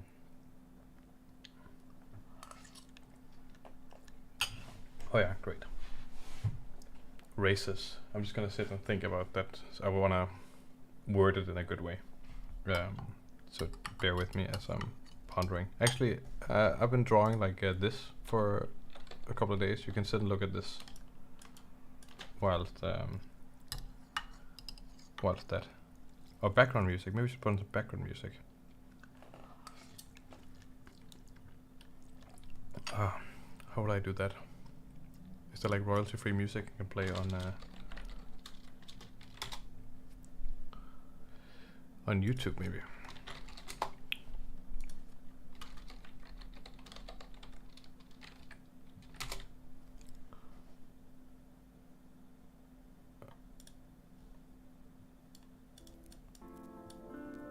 Yeah, okay, I'm gonna put this on here. That actually works. How do I do that? I guess you can hear that? Yeah. There's something there. Cool. Now the music is there.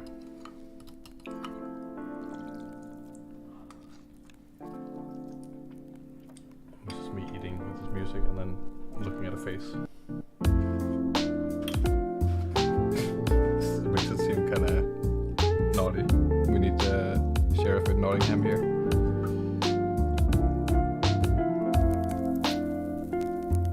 Yeah, it's the ruler of Julia, exactly.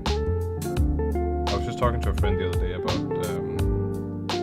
trying to paint something a bit more finished, because I never do. I always just sketch, and then I was like, maybe I can. I just needed a good reason for doing it. I was like, oh, you know what? I'm gonna do the portrait of this guy because I kind of have a pretty good idea of what he looks like.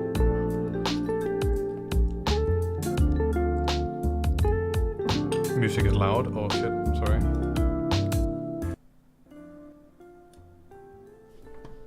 Gonna put it down there. Gonna put that there. How is that now? Is that better? Hopefully that's better. Just let me know if it's better. I might also not be talking that loud. Okay. Yeah, I'm new to all this streaming stuff. I promise you by stream 217 it will be almost good.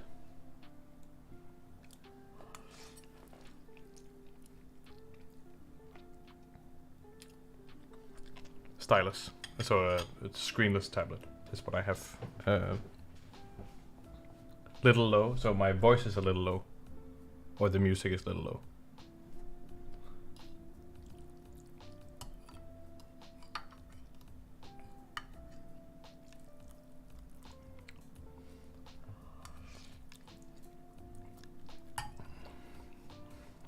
But I'm just keeping in mind the questions about developing races and things, because it is a really tricky thing to develop races for your world. I think it's and this is just a personal opinion. I think lots of people obviously love D&D and stuff, and there's nothing wrong with that. It's just my personal preference is that it's okay. It's barely noticeable now. Okay, like what do I do? I turn it up a little bit now.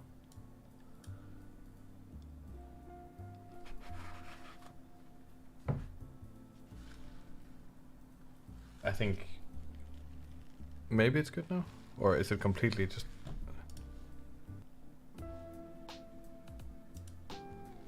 Perfect. Okay. Okay. Cool. Cool. The music is also quite low. It's a very races and worlds. Yeah. I just think that you have them there for a reason, and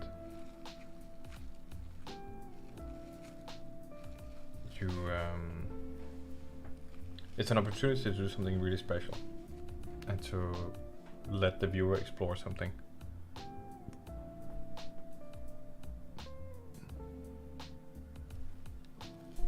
You know. So yeah, I'm still just putting thoughts together in my head just to make sure that it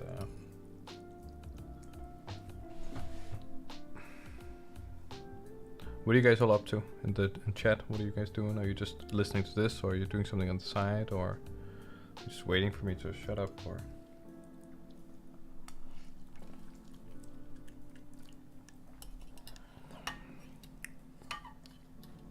I do appreciate you guys comment or hang out. It's super chill. It's very.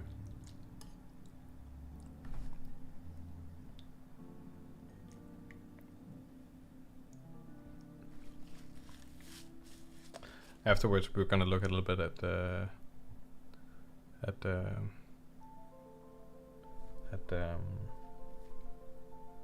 some of the visuals for Lord of the Rings and Game of Thrones. That might actually be fun. So that's not comparing to world building as much, but maybe the visual world building.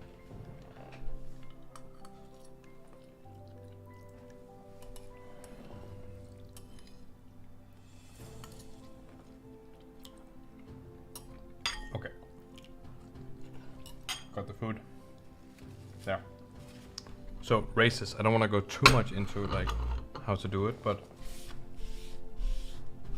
I think it's just reiterating that like you want to make sure that if you come up with a race, like if I was to do it now, right? Let's say we have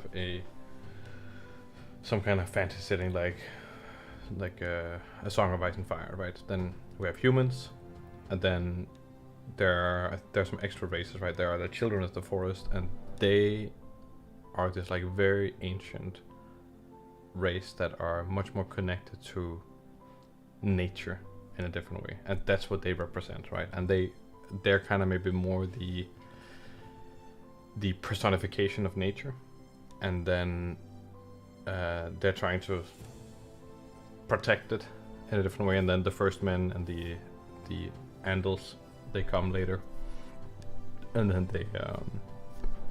they mess with the balance that they have there, right? But they make an agreement with the first men to begin with, but then no, well, how did they do it? But then to defend themselves, the children of the forest creates the White Walkers, and then the White Walkers become a manifestation of nature in a very different way, in the kind of the cold, brutal way that nature can also be. Nature can be soft-hearted and elegant, but it can also be very just unforgiving and dead, basically, right? and it's something we could reach. I think that's kind of George's point, right? Is that like we could reach basically that kind of a nature, right? If we're not careful. So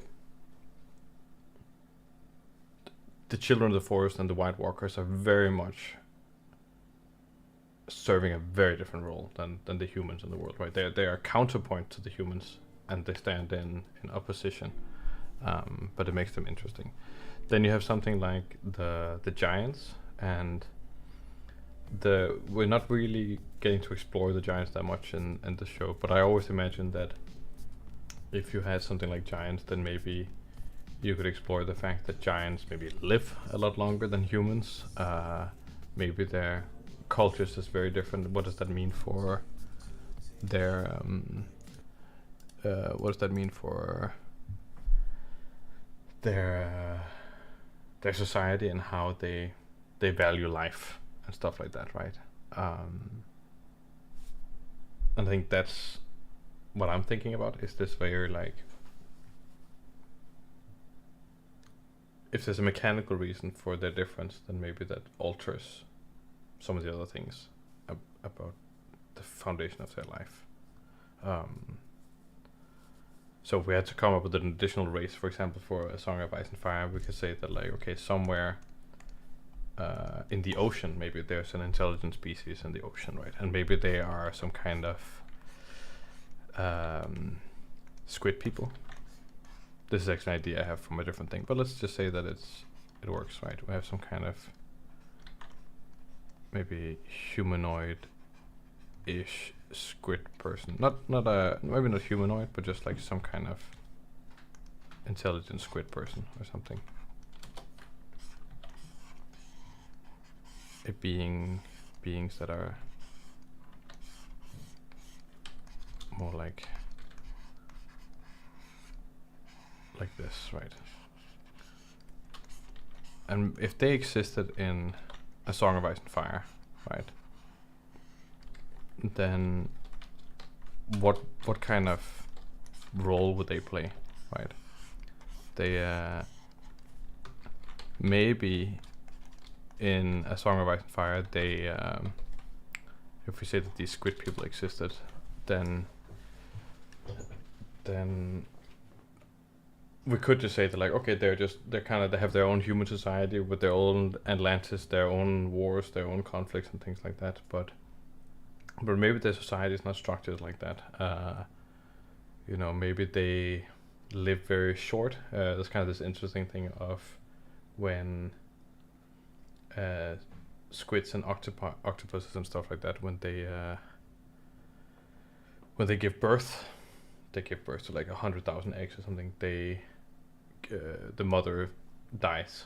Basically, they sacrifice their own body for this one egg. So they only give birth once, basically, or they only lay eggs once, and then as soon as the eggs start hatching, then they finally die, and that's kind of their life cycles. And they don't live for that long.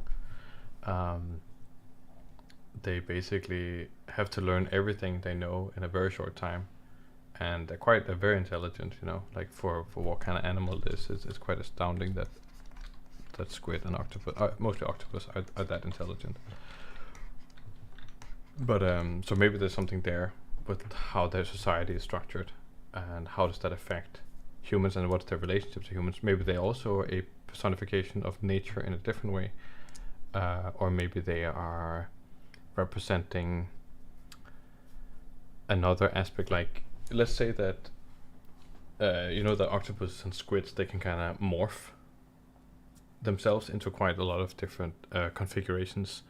So maybe they can morph themselves into things that maybe look like a person, so they can trick people in that way. They can also become the reason for mermaid myths, right? So maybe it forms itself into a way where it looks more like a human mermaid kind of thing, something like that, right? By just like morphing itself and doing something. Yeah, that's a mermaid. you know, like that, right? But then in reality, it's actually just the thing has its eyes there or something, and then it's doing one of those like weird morphing things that like cuttlefish can do and stuff like that. Maybe they are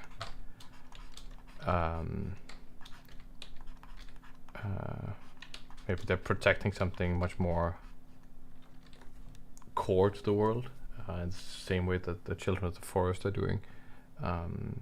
You know, they're gonna, their function in society in the world is gonna be very, very different. Maybe they're tricksters. Maybe they are loners, intelligent loners roaming the sea, and maybe their culture is influenced by that. Like they obviously have a very different world below the sea, right, than what the humans have, right? But then where exactly they contact each other and that level of communication, what does that look like?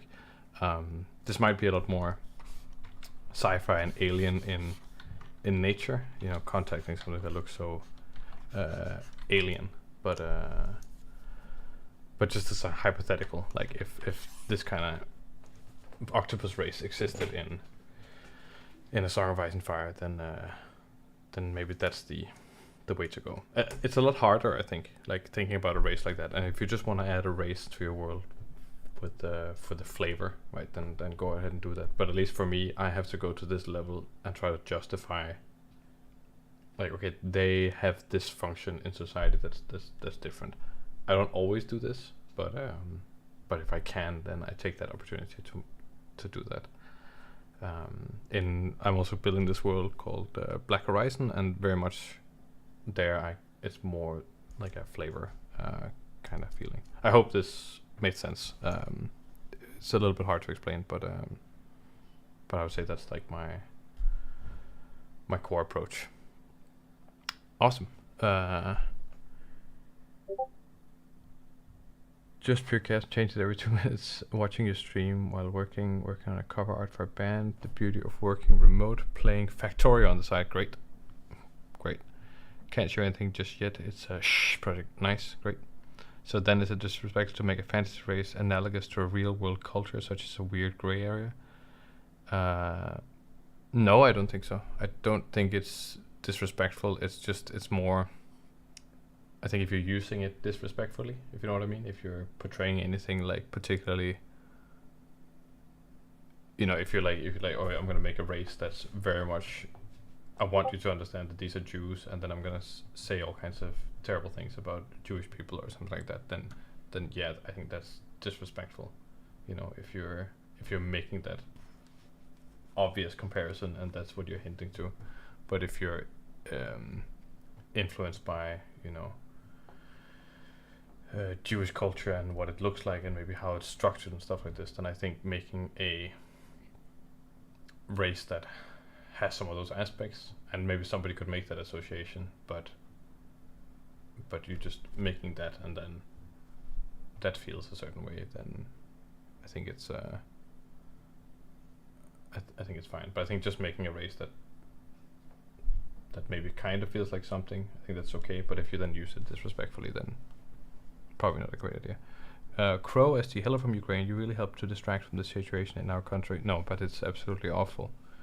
You know, I think you can feel like that war in Ukraine has just become norm, but I actually have, and this is not to put myself in a great light, but I really care that it's a very significant thing and like a very terrible thing that's happening in Ukraine, and I think it's important that we all, just society, just like stay on top of what's happening there. And every time I open my Chrome window, I have 4 tabs that opens automatically, and one of the tabs is Reuters, so Reuters, the news outlet, and I look at that one because it's one of the few newspapers that always has Ukraine war as the headline news, so it's not distracting.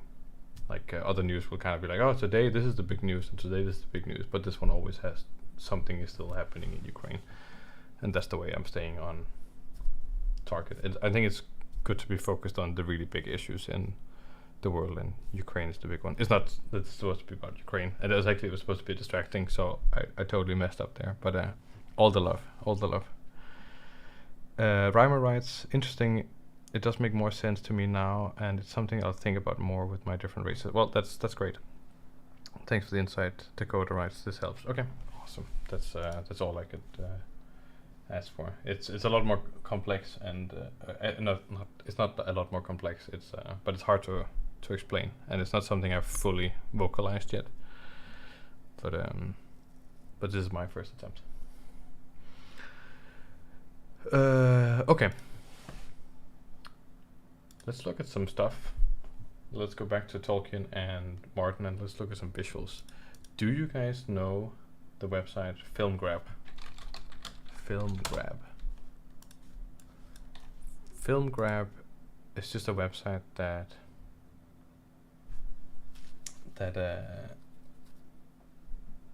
takes some stock, not stock, takes screenshots from stills from films and TV series, and you can just like find a thing. I think we can find Lord of the Rings, maybe. That's not all films they have, but they have some of them. So they have Return of the King, or I'm gonna take, which one should I take here? I'm gonna take the Two Towers, and then you can get all these nice film shots here, and it's a good way of just exploring what the films look like. And then we have FilmGrab. I think maybe they have Game of Thrones, if I'm not completely. A Game of Thrones? No, just Game of Thrones. Sorry, not Game of Thrones? No, they don't have Game of Thrones. Game of Thrones stills. Is there a photo gallery here? Maybe there's one on IMDb.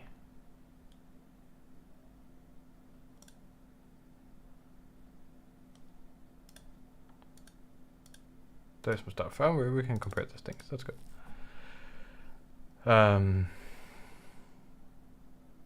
So, I think both the films Lord of the Rings and Game of Thrones, they follow a very similar artistic art direction, in that they're both clearly inspired by historical medieval things. The armor and weaponry and the buildings and stuff in Lord of the Rings is all fairly feasible, except for the kind of the flail that the Witch King has, which famously is massive. But otherwise, all the equipment and things they have is amazingly crafted. Like, nothing is. You feel like you could wear all this stuff and function as a person, right? And I think that's the thing. You would wear the armor in Lord of the Rings, and you would feel protected, and these kinds of things. And the environments, while they are fantastic, I would call them more like, I think that was a term not coined, but that Todd Howard, when he was describing Skyrim, he called it epic reality, which is that like it feels very much like reality, but it's like the most epic that reality has to offer.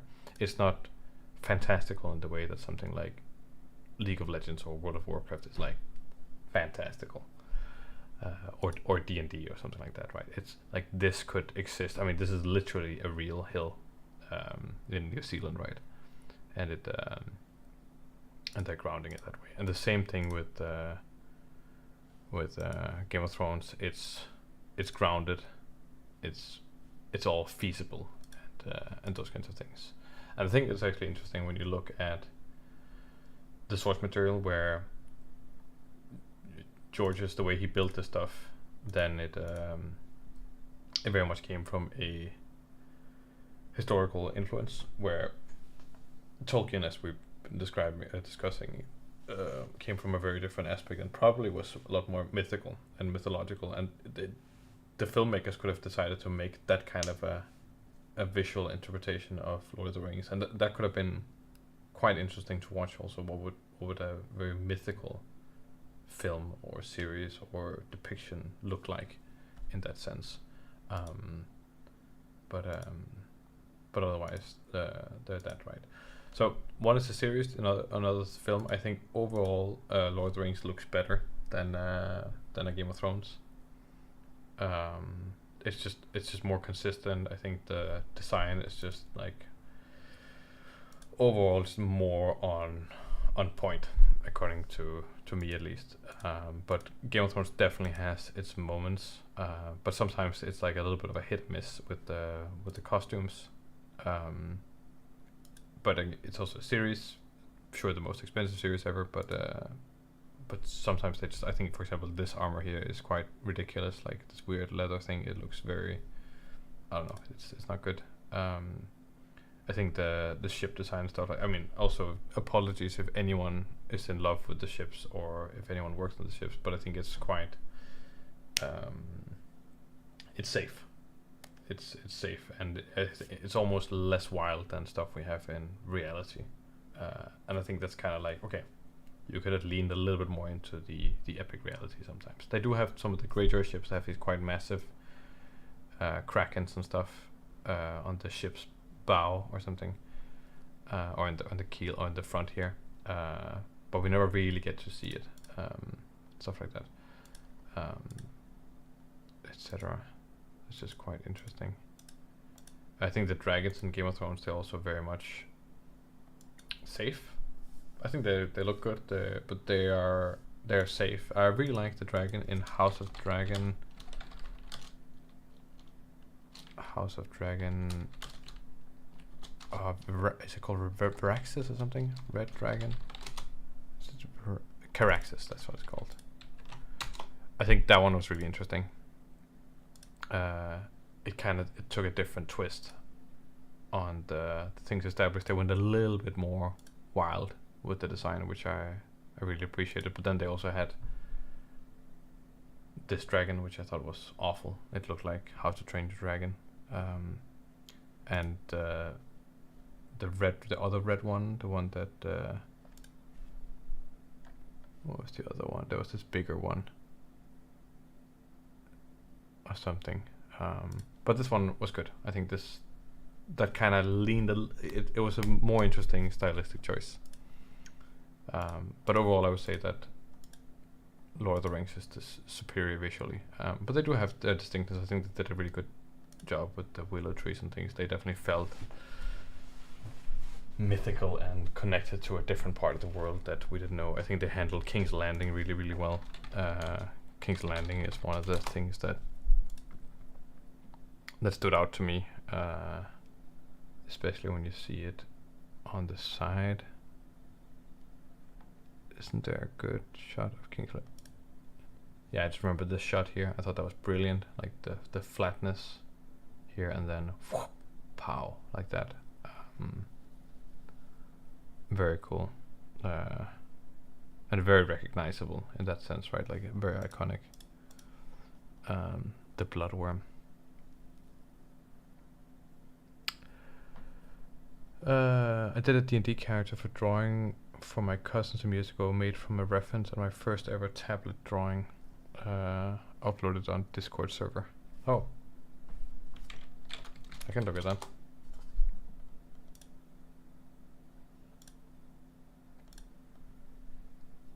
Nice. It's like an orc multi-class everything.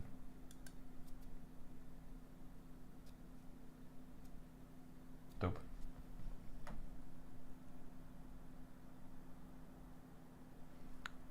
Yeah, you get the class structure. It's just like imminent. This is going to be a tangent. Would you say Witcher is high fantasy or dark fantasy? I would say it's high fantasy. I think it has dark themes, but I think it's.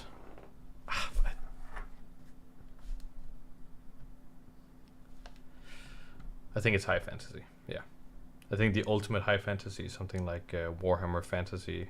So Warhammer classic, not Warhammer 40,000, but Warhammer. That's like high fantasy. The bloodworm, yes, very good design. You can see how great. Yeah, exactly. Okay, cool. Yeah, that's great. Lord of the Rings just has. It was an achievement, a visual achievement beyond anything. I think it was grand. Very good. We don't talk about The Hobbit, and we don't talk about Rings of Power. That's not. But all this stuff is brilliant. Absolutely brilliant. Some interesting things, like you have the Minas Tirith soldier, maybe.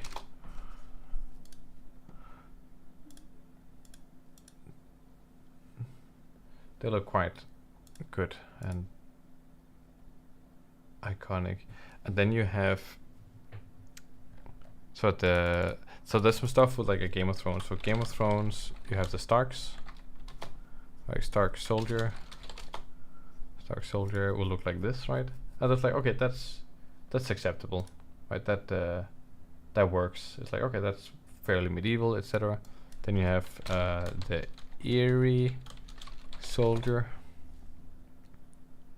The Eerie soldier. Do we see that at any point? We don't really see that. Who do we see? We see they are called the Tyrell soldier. Tyrell soldier. They kind of look like that also, right? Very medieval, etc. They're a little bit more fancy. But then you have the Lannisters. And they look like this. It's a very different. Oh, that's Ed Sheeran. This is they're definitely the most iconic soldier in the entire show. I would say they look fancy. They have a distinct look, but they also feel the least medieval. Like they have an almost like a samurai quality to them. And I think stylistically it's a very weird choice, because it always gave me a vibe that was slightly bizarre, and it didn't really fit with some of the other houses that were there. It was like they were uniquely different, and maybe there's an interesting story there to be told with that. They're saying like, okay, we're gonna build the best armor, so we brought in blacksmiths from far away to make our armor, and it goes against tradition maybe, but it makes them stand out, and maybe that is the reason or something like that. I don't know, but it always stood out to me, and I can't really figure out if I love it or if I kind of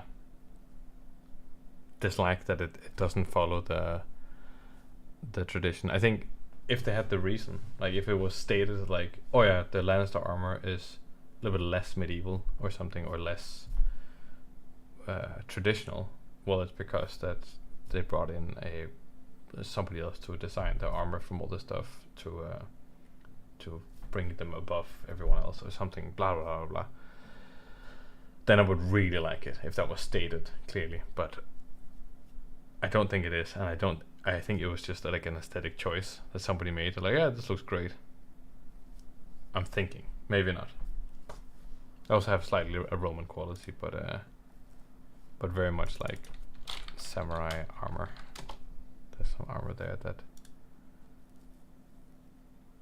it kind of has this like vibe, and there's some other influences also. I just think it's interesting. What do you guys think? Lannister armor, hate it or love it? So I think with Game of Thrones it's a little bit less consistent than something like Lord of the Rings, which is why I put Lord of the Rings so much higher.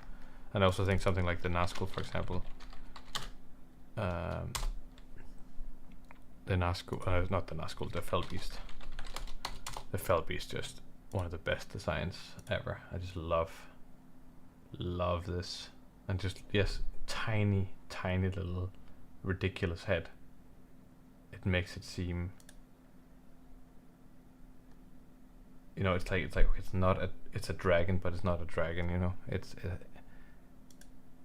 It's great. It feels way more bat-like in a strange way, and like a worm with wings more than a dragon almost. So that's cool. Like when you hear Wyvern, like Wyvern or how you pronounce that, this feels like that more, and that makes it seem stranger.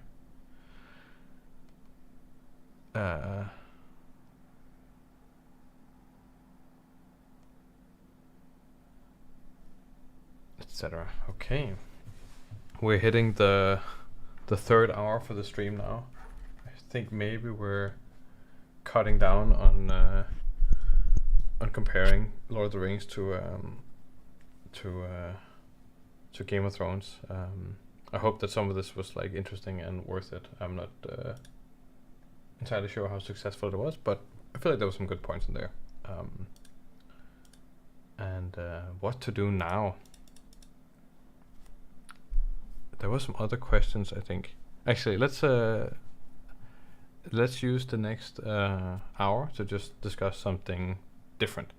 Let's take a different spin, different direction. I am thinking that the next stream will be on ship design, I think. Ship design. There was a question last time talking about artist versus designer versus illustrator. We could talk about that. What do people want to talk about? I think just like hit the chat with just like topics that we should discuss. I'm gonna move away from Lord of the Rings and Game of Thrones for a little bit. I think I'm exhausting the topic. So hit me on the chat. What would you like to do now? Then I can take like a 5-minute sketching break. Let me know. What up for grabs? I'm not gonna do a poll. That's kind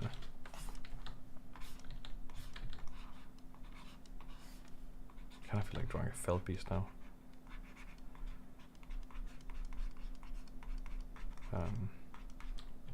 We can definitely talk more about world building, like if you want to do or advice for artists, or mixing your. There were some questions about working visually for world building, like how do you combine that into your, or how do you structure that with your world building and stuff like that.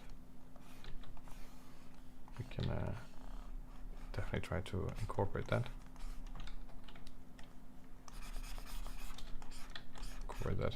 No hitters, no, or am I just not seeing the chat? No. No suggestions? Nothing. People are just good. Thinking lol. Okay, great.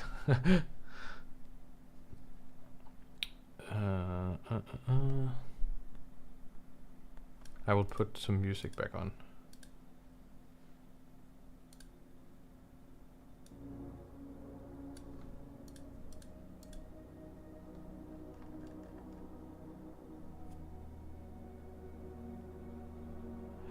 Opinion on Rings of Power. Hate it. It's awful. I'm sorry if anyone likes it. I think it's awful.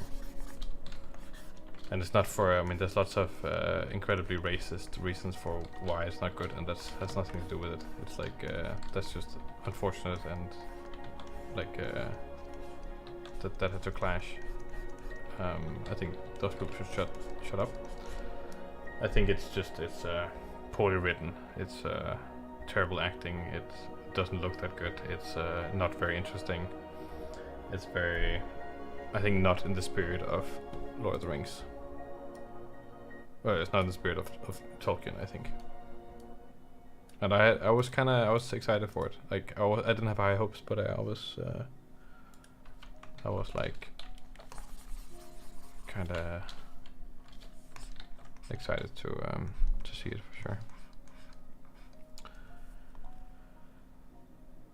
Sci-fi fantasy, how can it go very well or very bad, and mixing genres affects writing and world building? That's an interesting one for sure. I haven't seen it and I hate it. Lol. Great. 2 procedurally generated worlds. Do you ever consider sound design while designing worlds? How would you sound and how does it impact the surrounding? Okay, I think Dakota seems like the bigger subject, but also this thing that Healy is talking about, procedural generated worlds. And I think I'll just hit on Healy's things quite fast, and then look into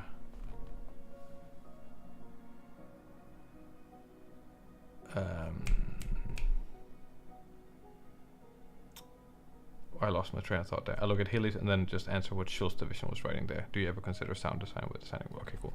So procedural generated worlds, how to do it, or or if you should do it or not, etc.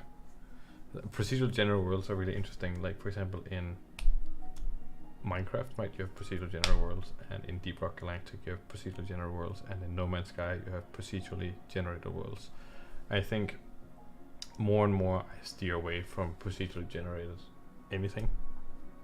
I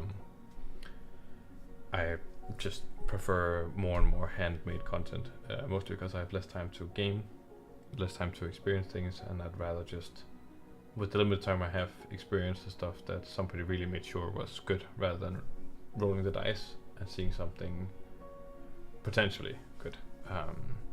But procedurally generated stuff very much has like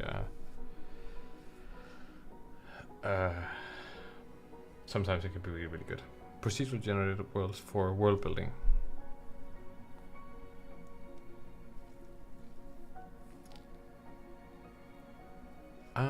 This music really doesn't fit, but I'm, what it's all calm music. What is this? Well, I put it on, so that's my fault. Procedural generated world for world building.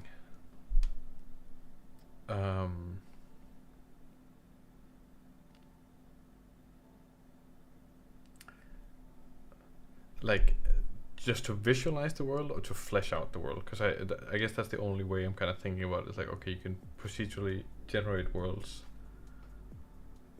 visually, but I think just procedurally generating content, I wouldn't go about it like that. At least, like, it can be Flash.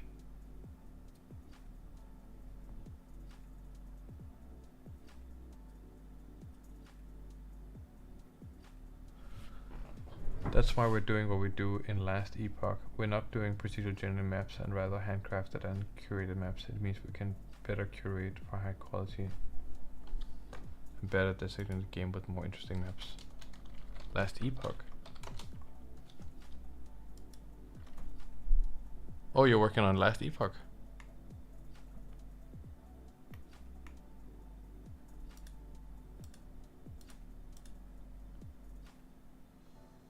Oh, cool. That's dope. Nice. It's yeah, procedural generated content is, I think it has its place when it's used right, and I think it's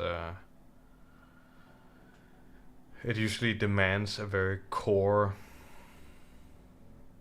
If your core gameplay is really, really, really solid and it utilizes the proceduralness good, then you got a killer. And I think that's something like Minecraft and Deep Rock Galactic, especially for me, has that thing. And I think it's why No Man's Sky never really hit me. I just think the core is a bit too grindy and a bit too not engaging. Where the exploration, it doesn't fulfill that. I would rather explore something handcrafted like Starfield or something like that, personally. Procedural generated for worlds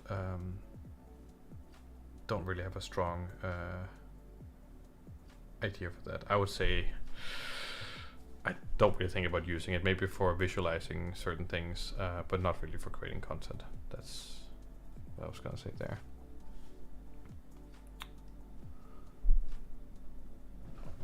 Okay, sci-fi fantasy. How can I go? How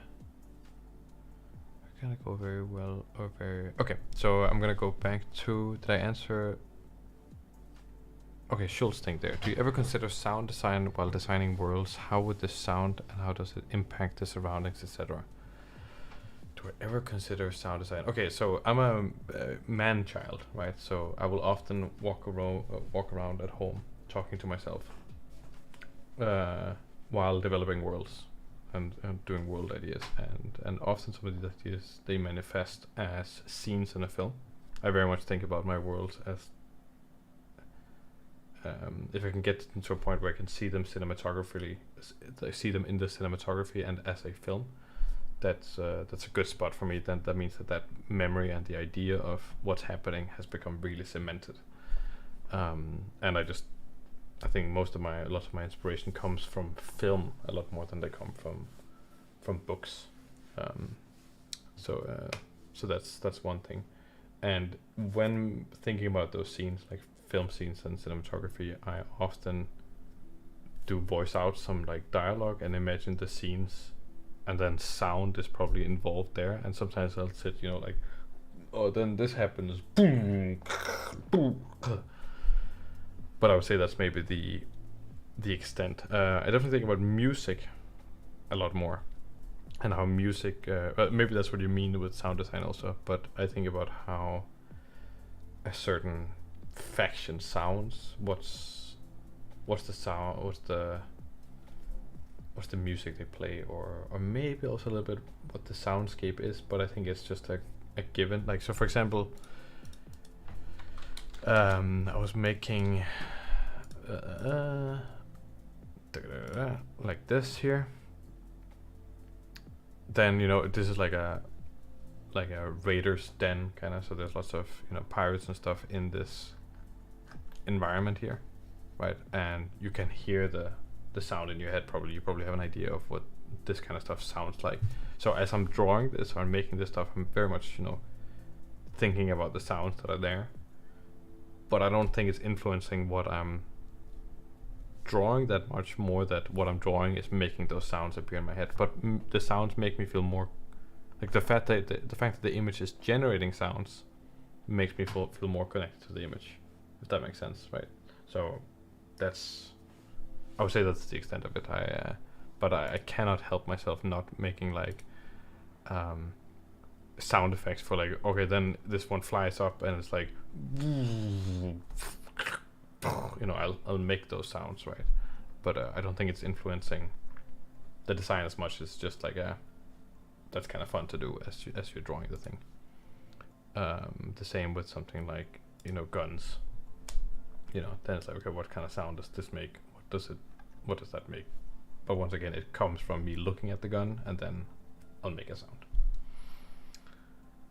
I hope that is satisfactory.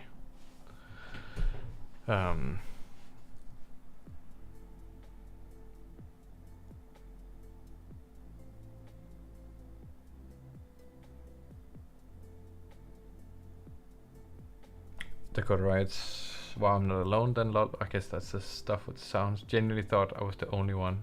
I had immersed you in the scene. I think it makes sense to do that. So, okay, this is some feedback to people drawing and wanting to get better at drawing or visualizing things or yada yada yada yada.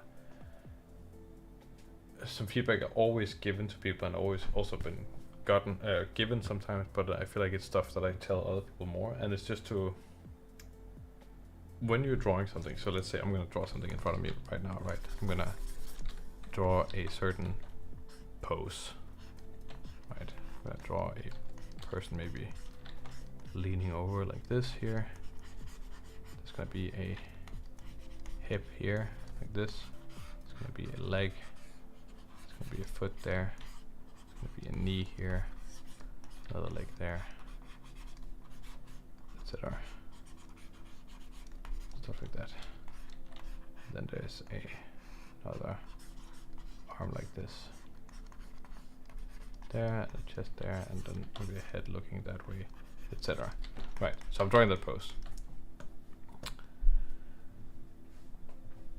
To draw that pose better, feel it, right? Literally get up and do that pose. I promise you, I guarantee you, the more you can visualize this pose, the better you're going to be at drawing. And the best way to visualize the pose is to have more parts of your brain understand the pose, right? So if you're just drawing it, you're relying on your eyes recognizing the pose from that direction. That's the only thing you have, which is kind of hard because you can't see yourself with that thing. So give yourself a helping hand and and do the pose, like spend 10 minutes, like 10 actual minutes figuring out the pose, figuring out where's the comfortable balancing pose. Let your brain absorb how that pose feels, and it will influence your drawing. You will see the minute connections between the hand and the thigh. It's like, okay, actually the hand needs to be all the way into the crevice of the thigh as your hand is leaning against that stuff. Like, let yourself do that, right? And you would be amazed with the amount of professionals who just don't. Like, they don't take the time to do that thing. It saved me more time than anything else to get like a good pose. Like, I practice that more than anything. I practice like posing the thing. Like, if I'm designing a character, then I'll get up, and then instead of like writing down words or anything like that, I'll think about the character and be like, okay, what's the character like? The character's kind of like it's like a bad guy, you know. It's like a gangster, but maybe has a daughter at home he's taken care of. Like, what would his posture be like? Well, his posture would be like, I'm gonna get up and do this, right? So his posture would be like, kind of like, he's like, and then some kind of, you can't really see it, but he had to have some kind of, maybe I can switch over to like the big thing. I'll go to a big webcam like this, and then I'll take my headset off. Hopefully you can still hear me. So, you know, he'll have a pose that'll be like standing something like, you know, you're finding that pose somewhere where it's like, okay, maybe it's like this, but then maybe he's a little bit nervous. Then it's kind of like you're feeling the pose out, like what the character's like and how that person would move, and then you're gonna find you're acting it out, right? And you're gonna maybe also, you know, say things and etc. Think like an animator in that sense. I'm not an animator, but the more you can act out that's the wrong one. The more you can act out the character, the better idea you're gonna have when drawing it. It's better than reference, I guarantee you. Because if you're drawing something really stylized or funny or like very abstract, you understanding the feeling is so much more impactful than any reference can ever give you. 100,000%. So I recommend doing that, and you can do that with other stuff than just posing. I have this thing where I try to I definitely if I'm drawing clothes on a character, I start hallucinating like clothes on my body, like not visually, but like I start trying to feel what the clothes feels like on my body. Like sometimes I can even like feel it. It's a little bit weird. I can feel like the kind of the cloth draping over my arm or draping over my shoulder or something like that. And I think it's something you can just train, where you're just really trying to visualize what that cloth feels like on your own body in that pose, and think about it spatially. You know, you're like, okay, there we go. So that's a tip.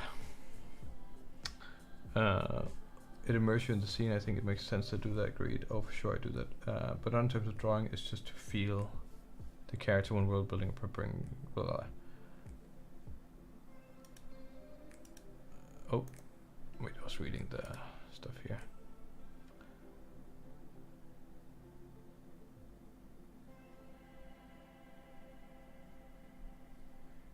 Yeah, so that's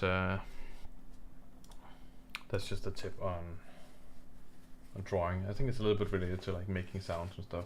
Whatever you can do to immerse yourself in the character or whatever you're drawing, you're gonna make more interesting decisions. 100%. Okay. Now I'm gonna go back to, I think Dakota had that thing of sci-fi fantasy. How can it go very well or very bad, and mixing genres affects writing and world building. So that's like a bigger thing. Sci-fi and fantasy. So the ultimate example of mixing sci-fi and fantasy would be something like Star Wars, right? Like it's very much sci-fi fantasy. How can it go bad? I think Star Wars gives a great example of how it can go really bad. I like Star Wars. I think Star Wars is great. It has many great things about it, but it can very quickly become style over substance, right? And Star Wars is more often than not style over substance. It's why I like it. It's style, not the substance. There's some good substance here and there, but it's the style of Star Wars that's appealing. It's the world itself. And I think the danger of like sitting down and be like, I'm gonna mix this and this, and it's gonna be this really fantastic place where everything is just sprawling and amazing, is that you can really carry your world on style, and people can get interested. And style is important because it's the gateway into your world, right? Like you might have the most amazing story, but if you don't have anything to draw people in visually, and that's how we engage with stuff the first time, is usually visual.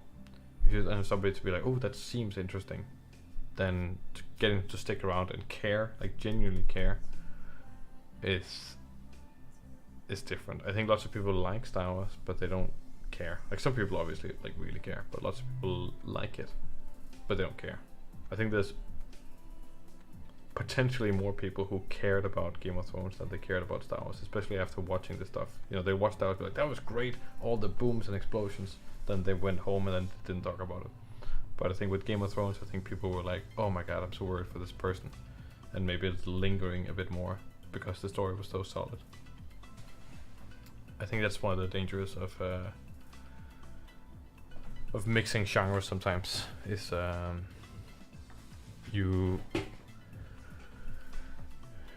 it's not a danger of mixing genres. I just think that once you're thinking about mixing genres, you might be in that mindset of just like going heavy on style. Have I seen some of the Ahsoka episodes? Yeah, it's all awful. It's terrible. It's kind of sad.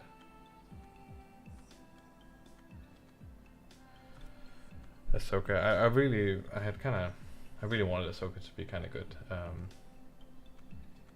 And I really like enjoy so this is a really interesting thing. So Lars Mikkelsen, who's the brother of Mads Mikkelsen, which of those of you who are Danish, they will know. Lars Mikkelsen,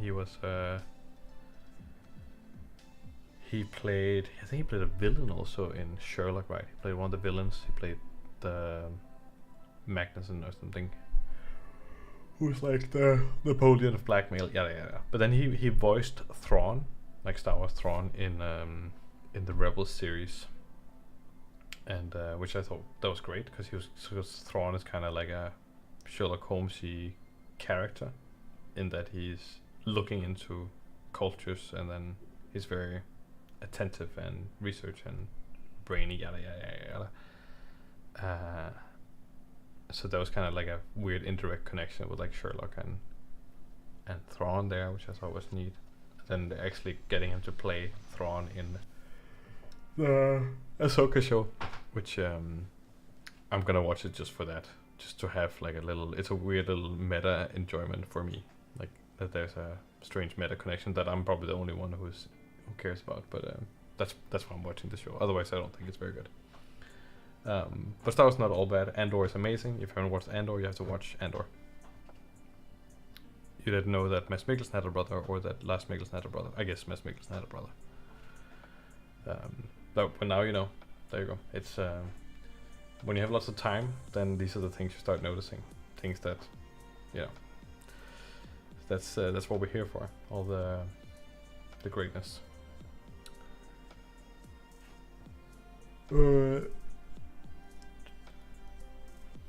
Yeah, he voiced Thrawn. Exactly, and he's playing that in the live-action Ahsoka.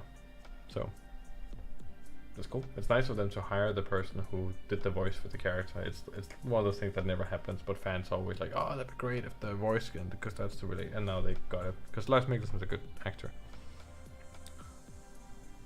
Both the Mikkelsens are great. Yeah, exactly. No, I think that was pretty cool. Dakota, you wrote, this is what I'm personally afraid of.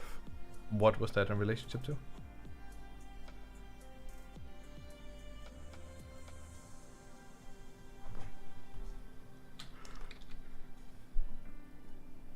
No, Andor was Schultz. I mean, everyone's entitled to an opinion. Andor was great because Andor was from the same creator who did Rogue One, which is definitely the best Star Wars film, just like as the best film that they've made. Like it was to the point. It was well acted, it was paced right, it was serious, it had everything, and he was taking it in a direction that the other stuff wasn't going into. And then it kind of went further with Andor, and I was like, yes, this is kind of like if Game of Thrones was Star Wars slightly, like give me this. I thought it was great. And they're only doing 2 seasons of Andor, and they're taking a long time to do season 2 because they want to make it good, which shows love and care. Andor is great. Style over substance. Oh yes, okay, yeah.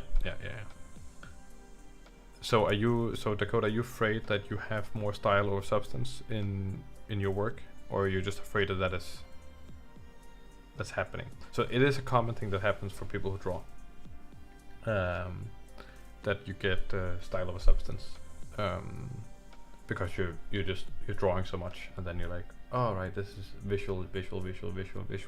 How do I ground this and make sure that I still have something valuable? All I can say is saw. I'm gonna be a broken record here. Whoop, right? You, for those of you who don't know, saw is my method for world building, represented in what is it called in the world building series I have. You have world building, you have aesthetics. Is that how you spell it? But maybe not, it doesn't matter. Aesthetics. That's probably wrong. Is that wrong?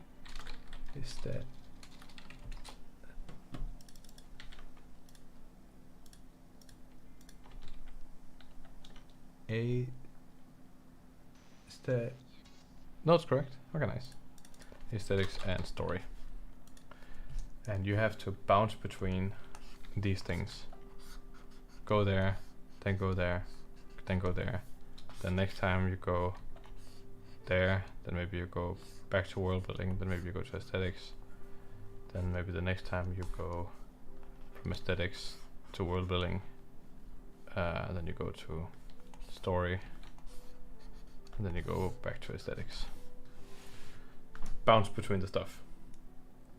That is the saw method.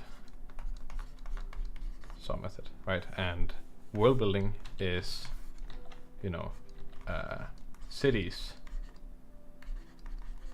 magic,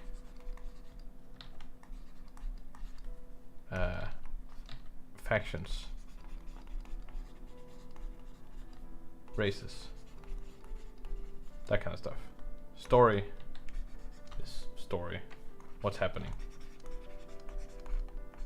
What's up? Aesthetics is visualizing something, actually drawing it, making something that somebody else can look at and understand your thing. It's also writing something that somebody else can read, so they can see what is going on. If you're just drawing a sketch that's just for you to figure out something in the world, building like a map or like a sketch for how something functions, that's maybe that doesn't really count as aesthetics. That's more like figuring stuff out. But aesthetics is very much like making something that somebody else can see, so they they have a vision into your, or like a portal into your world, right? So I want to show you this here. So when I'm doing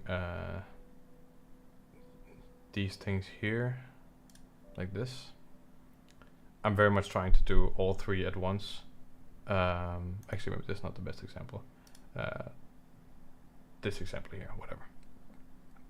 So this is like aesthetics, world building, and story. There's some stuff here in the text that's very much world building. There's some stuff in the text that is like more like a story. So like the Vox origin, it's like, oh, there's some story here. It's also a little bit just lore building, but you know, there's some story there. And then stuff is being visualized. You're seeing that portal into the thing, and hopefully as a viewer you're getting a full picture of what's going on.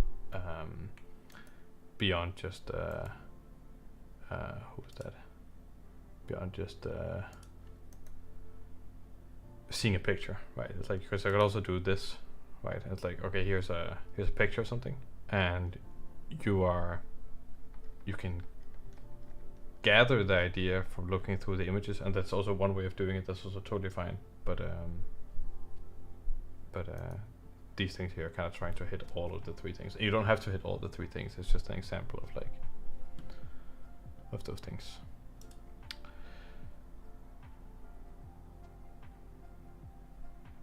Aesthetics. Oh right, that's I messed it up. It's I messed it up.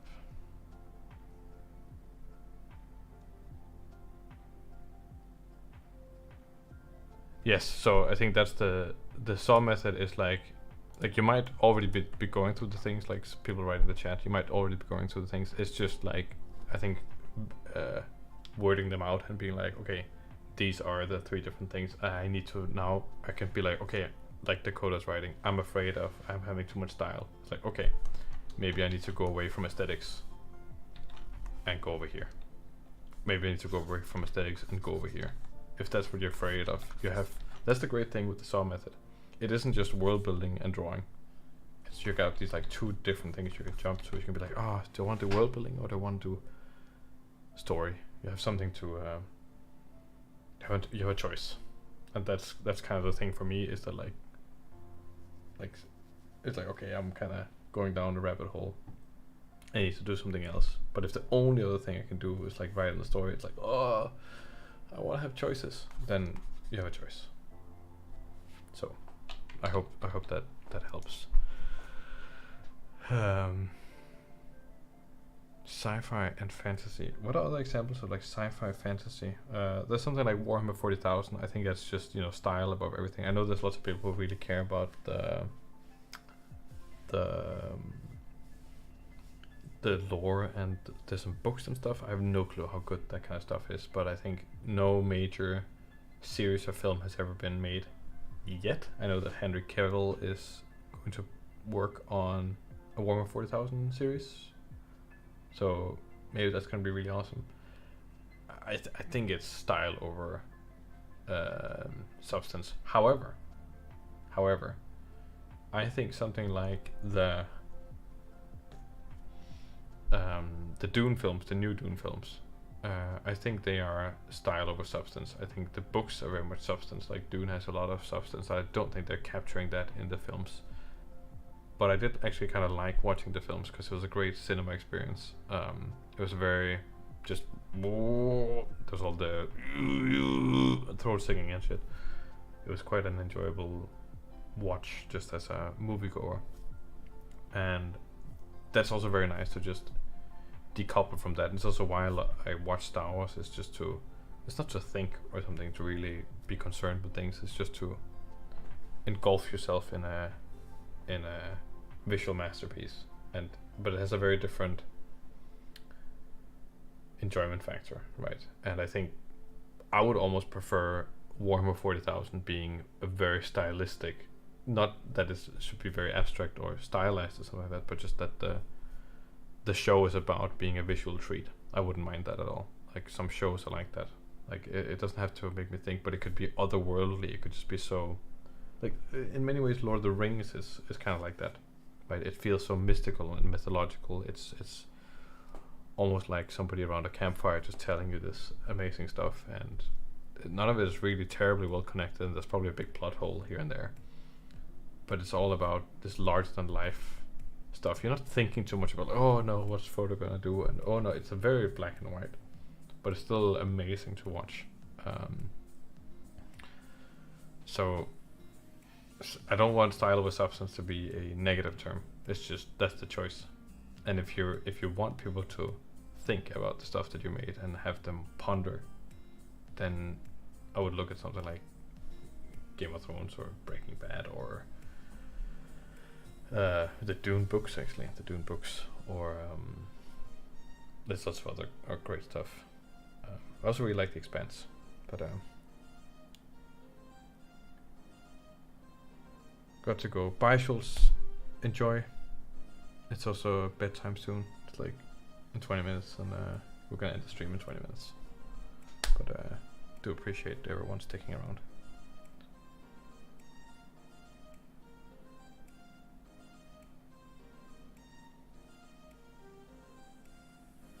Awesome, cool. It's also nice to have an outlet to talk about all. This is great. It's also nice to have an outlet to talk about some of these things, because it's hard to make a video about it. It takes a lot of energy making a video about it, but this format kind of works for me. And I know it's not super optimal as a listener because it's a little bit chaotic, but I hope it's worth it. And it definitely helps when people are writing in the chat and asking questions. Then it helps. What is this music? This is the worst. I don't know what this is.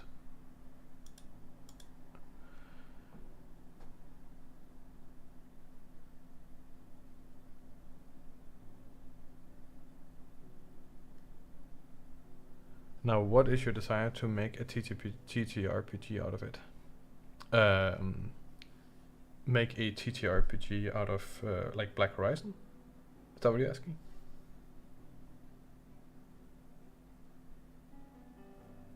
Is that what you're asking? I'm guessing that's what you're asking. I'm just gonna wait for an answer for that. Then I can drink some water at the same time.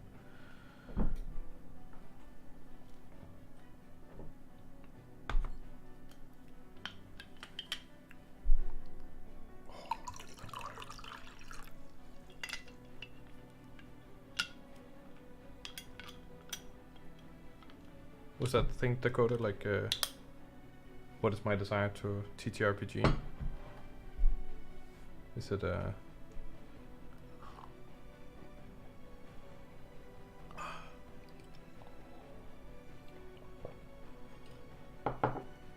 Oh, completely reading the question wrong. Now, what if your desire is to make a TTRPG out of it? Sorry, I'm completely just... I must be tired eyes. Wow, that was a brain fart. Sorry. Now, what if your desire is to make a TTRPG out of it? So, that is interesting. I'm currently trying myself to make a TTRPG. I've been trying twice. And for me, it's maybe a little bit different because the goal for the worlds was not to make them into TTRPGs. I just made the worlds for making games or films or whatever. But then it came across my mind that it could be a TTRPG, like that was suggested. I was like, oh, okay. So it's a little bit of a different angle. But it also means that like I've made worlds where people have asked me if there's an official TTRPG. And I think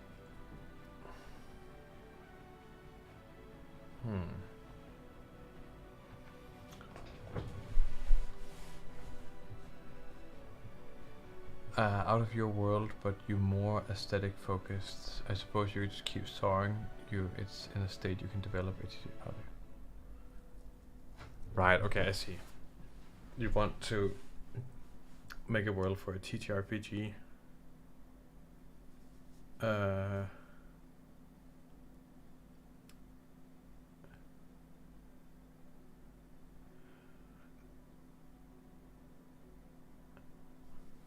But sorry, I'm just reading.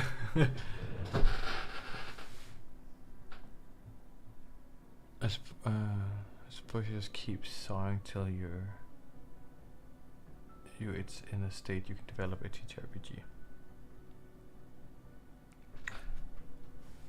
I heard lots of people made worlds based on their experiences with tabletop role-playing games. So the world was built with the players. I think it can be a really good way to, if you feel like you're really aesthetic and you're having a hard time like creating content, then let your players, as you're playing sessions, let you together like make the things that maybe you feel like you're lacking if it's just on your own. Like talking to other people about your stuff is like the best way to induce some extra life into it. I was wondering if there's something specific. I'm trying to come up with like a good advice specifically for tabletop role-playing games.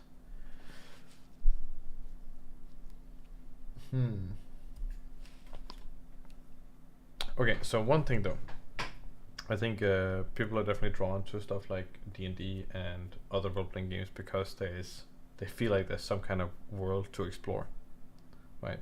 So if you are creating a world, right, I don't think you need that much to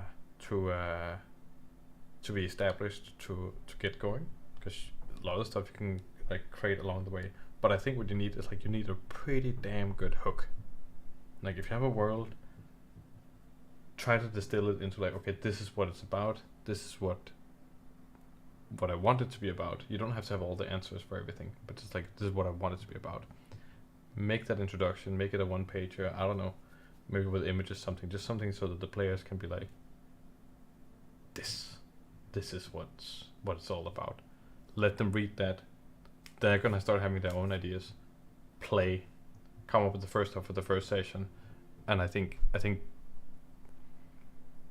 give the players the tools to imagine more so than just the answers for everything, if that makes sense. And I think the best tool to imagine is like a really good framework and a really good setting for what is this thing. And that's the biggest guide you can have for yourself, is like, or the best tool you can have is just like, we are all on the same page, kind of like, this is what I think it's about, this is what it's going to be about, kinda, versus the specifics are never as important as like let's say the theme, like going back to that thing, like the big theme of everything. What is it that's happening in this world, or something like that. I think if you can make that really work, then I think that's maybe the best advice for like a TTRPG.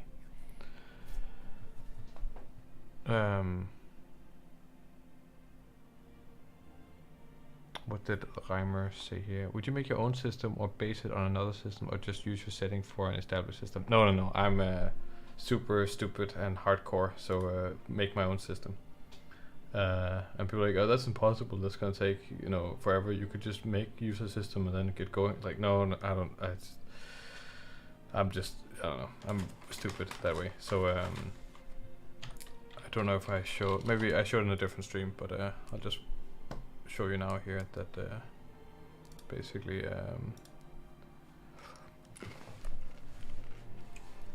it's same way. Well, if you're also a game developer, then that makes perfect sense to me.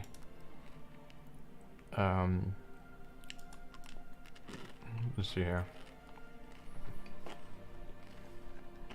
Yeah, so I just been like working on like a book for like a Black Horizon tabletop role-playing game and this is the introduction to the world. I'm writing all this like ancient history, and I'm just like, oh my god, and this is just, I'm gonna make one book that's just the introduction to the whole world, and that's gonna be like 100 pages. And this is just like a side project whenever I need to get away from everything. Then I have a book that's just about the rules.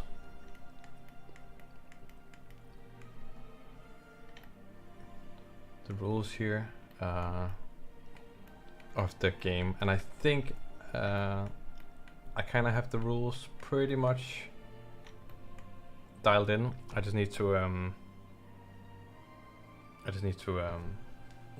my god, I have a hair in my mouth or something. I just need to write it.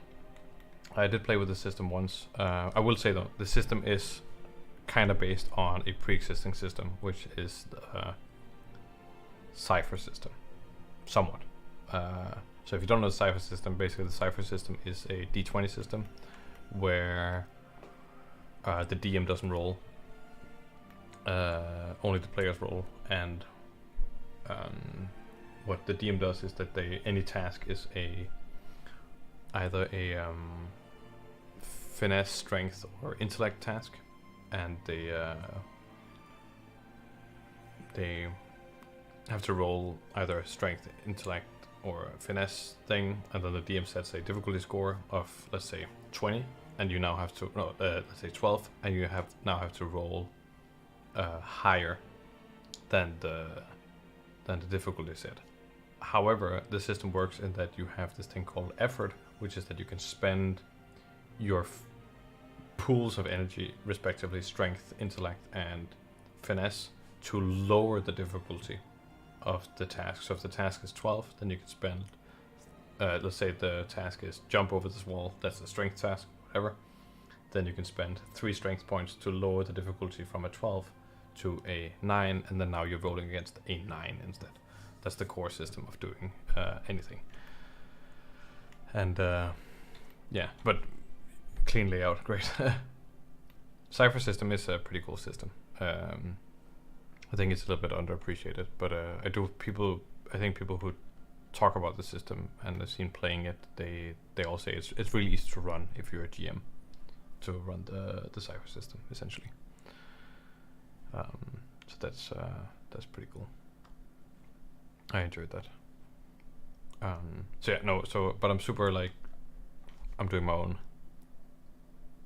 system here. I'm doing my own system. And I'm making the book in like wide format, because why not go against the grain? Like, it's way nicer to have a vertical format for reading a book. Like a horizontal one is annoying if you're having to do the page turning. However, if it's on a tablet, which many people have, it's way nicer that it's horizontal than vertical, and that's what I'm secretly designing it for. I want to do a physical copy of this book. But I'm thinking about tablets being nice for tablets. So that's my secret reason. Now you're in on it. But this kind of stuff is great, like doing like a world building book like this, and dividing. I was thinking about doing this as a Kickstarter one day. Say like, hey, I'm making this book about this world, and it's gonna have art and written stuff and maps and things like that. Yeah, exactly. Coffee table book. James Barth, that's exactly what it is. It's a coffee. I would love to do that. Like, and I do have like quite a lot of art now for the world. You know, I can put stuff in like this kind of stuff that can be somewhere, and that can look great somewhere in the book, and then written stuff. And the goal is for the book to just be interesting on its own, right? So you should read through the entire book and then feel like you got something out of that. Like, it's not telling a story, but it's definitely showing a world. But then in conjunction with potentially a tabletop role-playing game, then it can it serves as that backbone for the entire world, or for the game. So yeah, that's kind of that thing.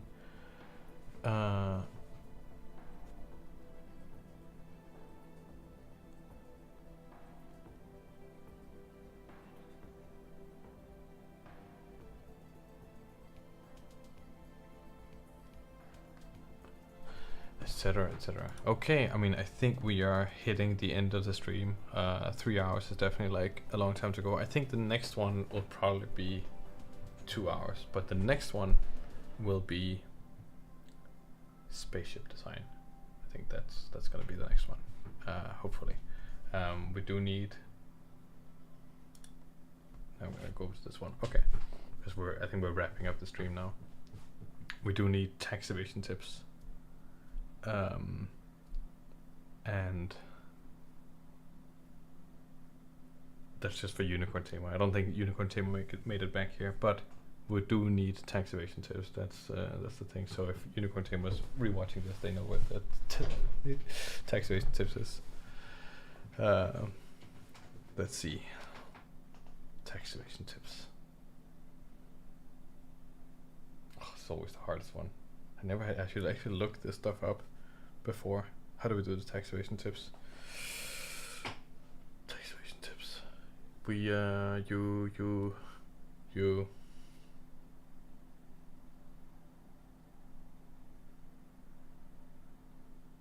How can you evade taxes? That has to be a terrible advice.